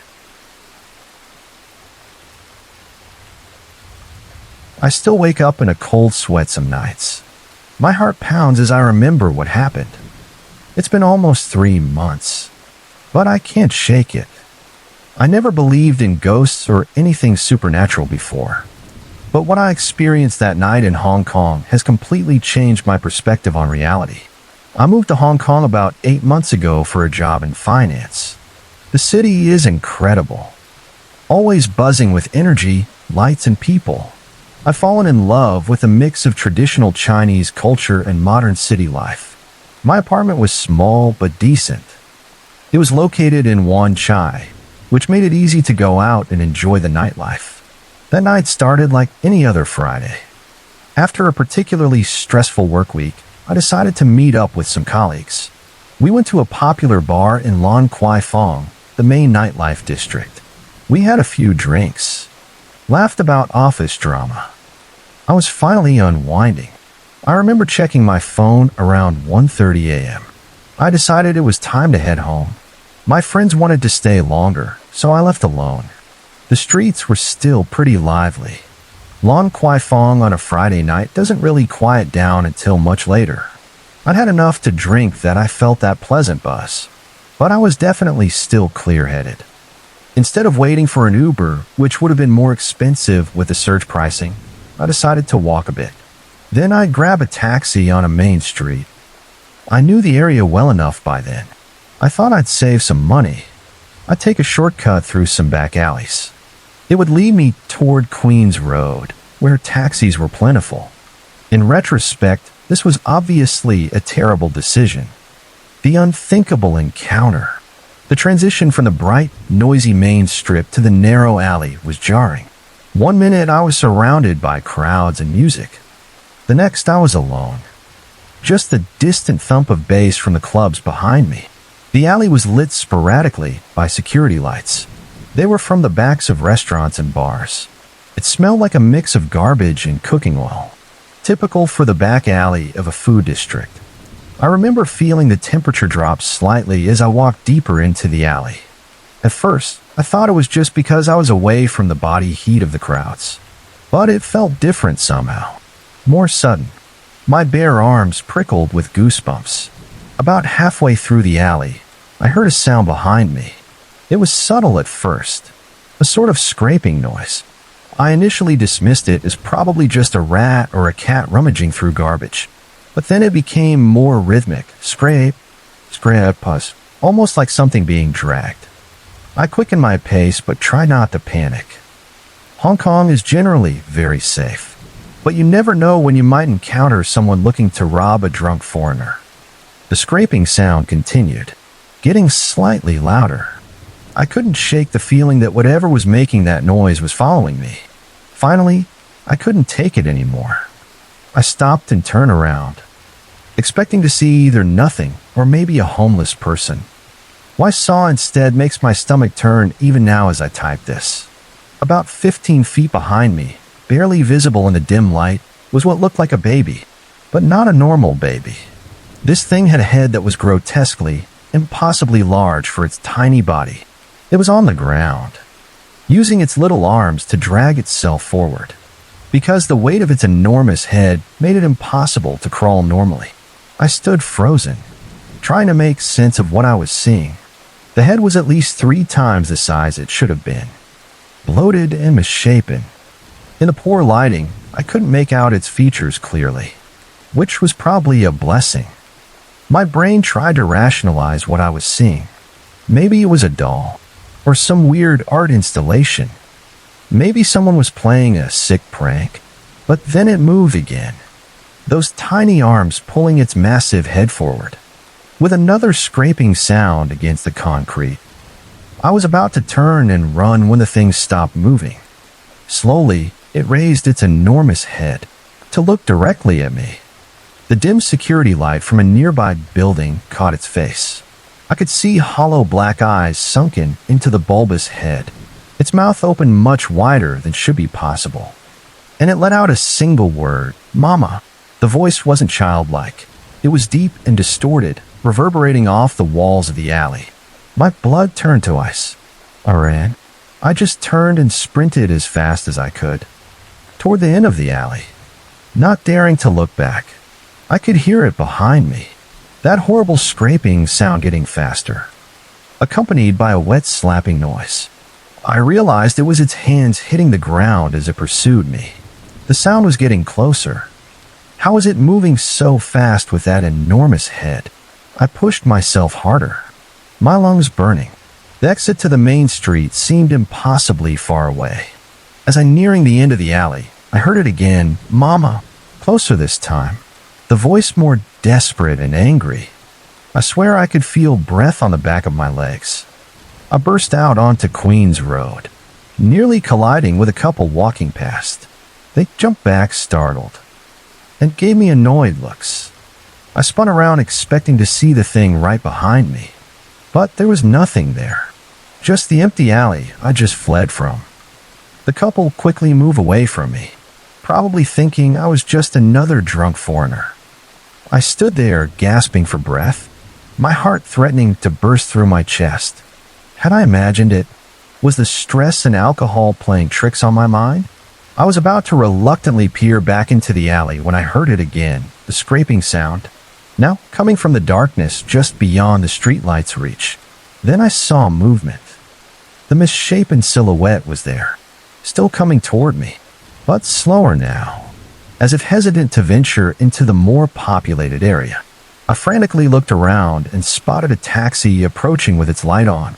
I practically jumped into the street, waving my arms. The driver slammed on his brakes, honking angrily until he saw the panic on my face. I yanked open the back door. I threw myself inside, yelling, "Go. Please just go," in my limited Cantonese. The driver turned around annoyed and asked where I wanted to go. I blurted out my address in Wan Chai, still trying to catch my breath. As the taxi began to pull away, I looked out the back window. My blood froze. The thing, that horrific baby with a massive head, had emerged from the alley and was now on the sidewalk under the streetlights. I could see it more clearly, and I wished to God I couldn't. Its head was bloated and veiny, the skin stretched tight and shiny over its bulging skull. The face was barely human. Features compressed at the center of the vast expanse of its head, eyes like black holes, nose just two slits, and a mouth that stretched unnaturally wide across the lower portion of its face. The body was that of an infant, maybe 6 to 8 months old, skinny and pale, with stubby arms and legs that seemed too weak to move the monstrosity that was its head. And it was following us. As the taxi accelerated, the thing moved with impossible speed, its tiny arms a blur as it dragged itself after the car. "Do you see that?" I asked the driver, my voice shaking. Behind us, the driver glanced in his rearview mirror. His face, which had been annoyed moments before, suddenly drained of color. He muttered something in Cantonese that I couldn't understand, then slammed his foot on the accelerator. The taxi lurched forward, throwing me back against the seat. "You see it too?" I asked, relief and terror fighting for dominance in my mind. He nodded quickly, his knuckles white on the steering wheel. "Dope, baby," he said in a strained voice. "Big head baby. Very bad luck. An old Hong Kong story." Out the back window, I could see the thing was somehow keeping pace with us, even as we hit 30, then 40 kilometers per hour. Its movement was all wrong, not like crawling, more like it was being dragged forward by some invisible force, its limbs scrambling to keep up. The driver was now sweating profusely, constantly checking his mirror.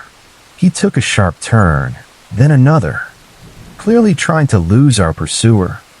I held on to the door handle, half terrified of the thing behind us, and half worried we'd crash.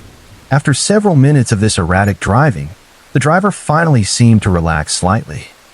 "I think on now," he said, his English broken but understandable. I hesitantly looked out the back window again. The street behind us was empty. "What was that thing?" I asked, still breathless with fear. The driver shook his head, clearly not wanting to discuss it. But after a moment, perhaps seeing how terrified I was, he sighed and began to speak in halting English. "Big head baby ghost, from old hospital in Kowloon. Very bad story. 20 years ago, woman give birth to not normal baby. Head too big, everyone very scared. Bad omen, baby die. Mother die, hospital closed down after." He paused at a red light, checking the mirrors nervously before continuing. Now, baby ghosts look for new mother. Very dangerous for women. They follow you because maybe it want you. The way he said that last part sent a fresh wave of chills down my spine. The light turned green. He continued driving, now at a more normal pace, but still checking the mirrors frequently. How do you know about this? I asked. Everyone know, he replied simply.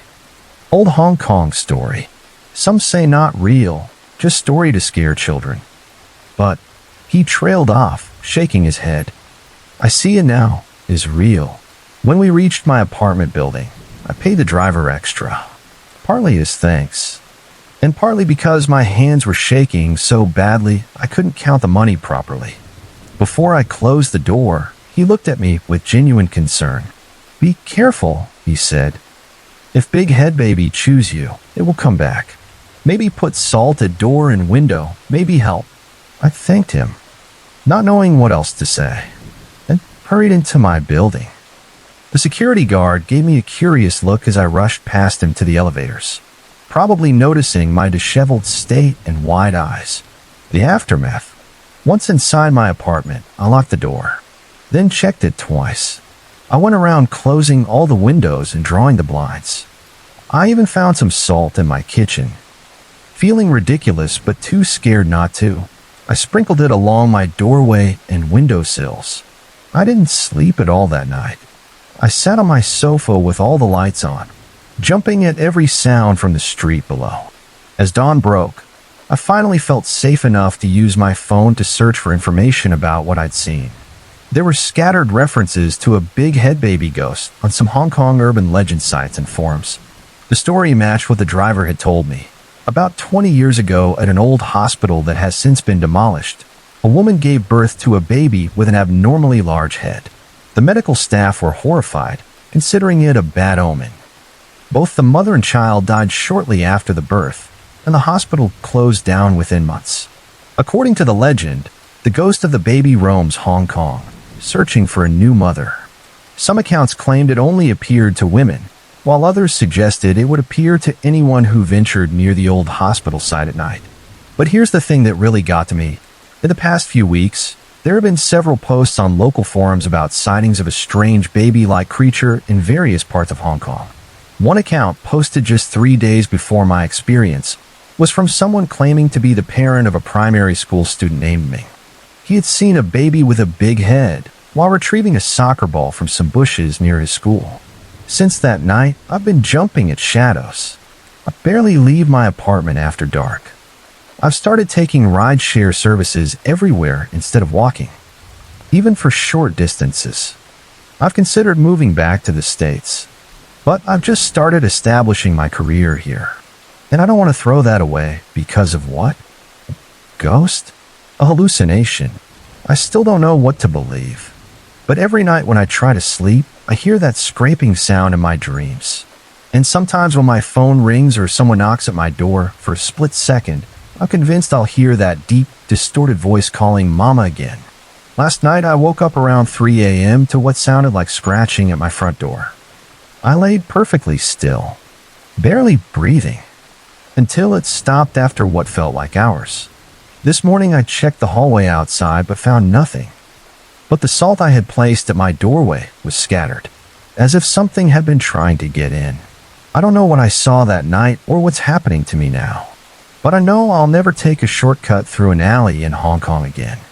And whenever I hear a scraping sound, no matter where I am, I freeze, terrified that I'll turn around and see that grotesque baby with its enormous head staring at me with those hollow eyes, calling me Mama once more.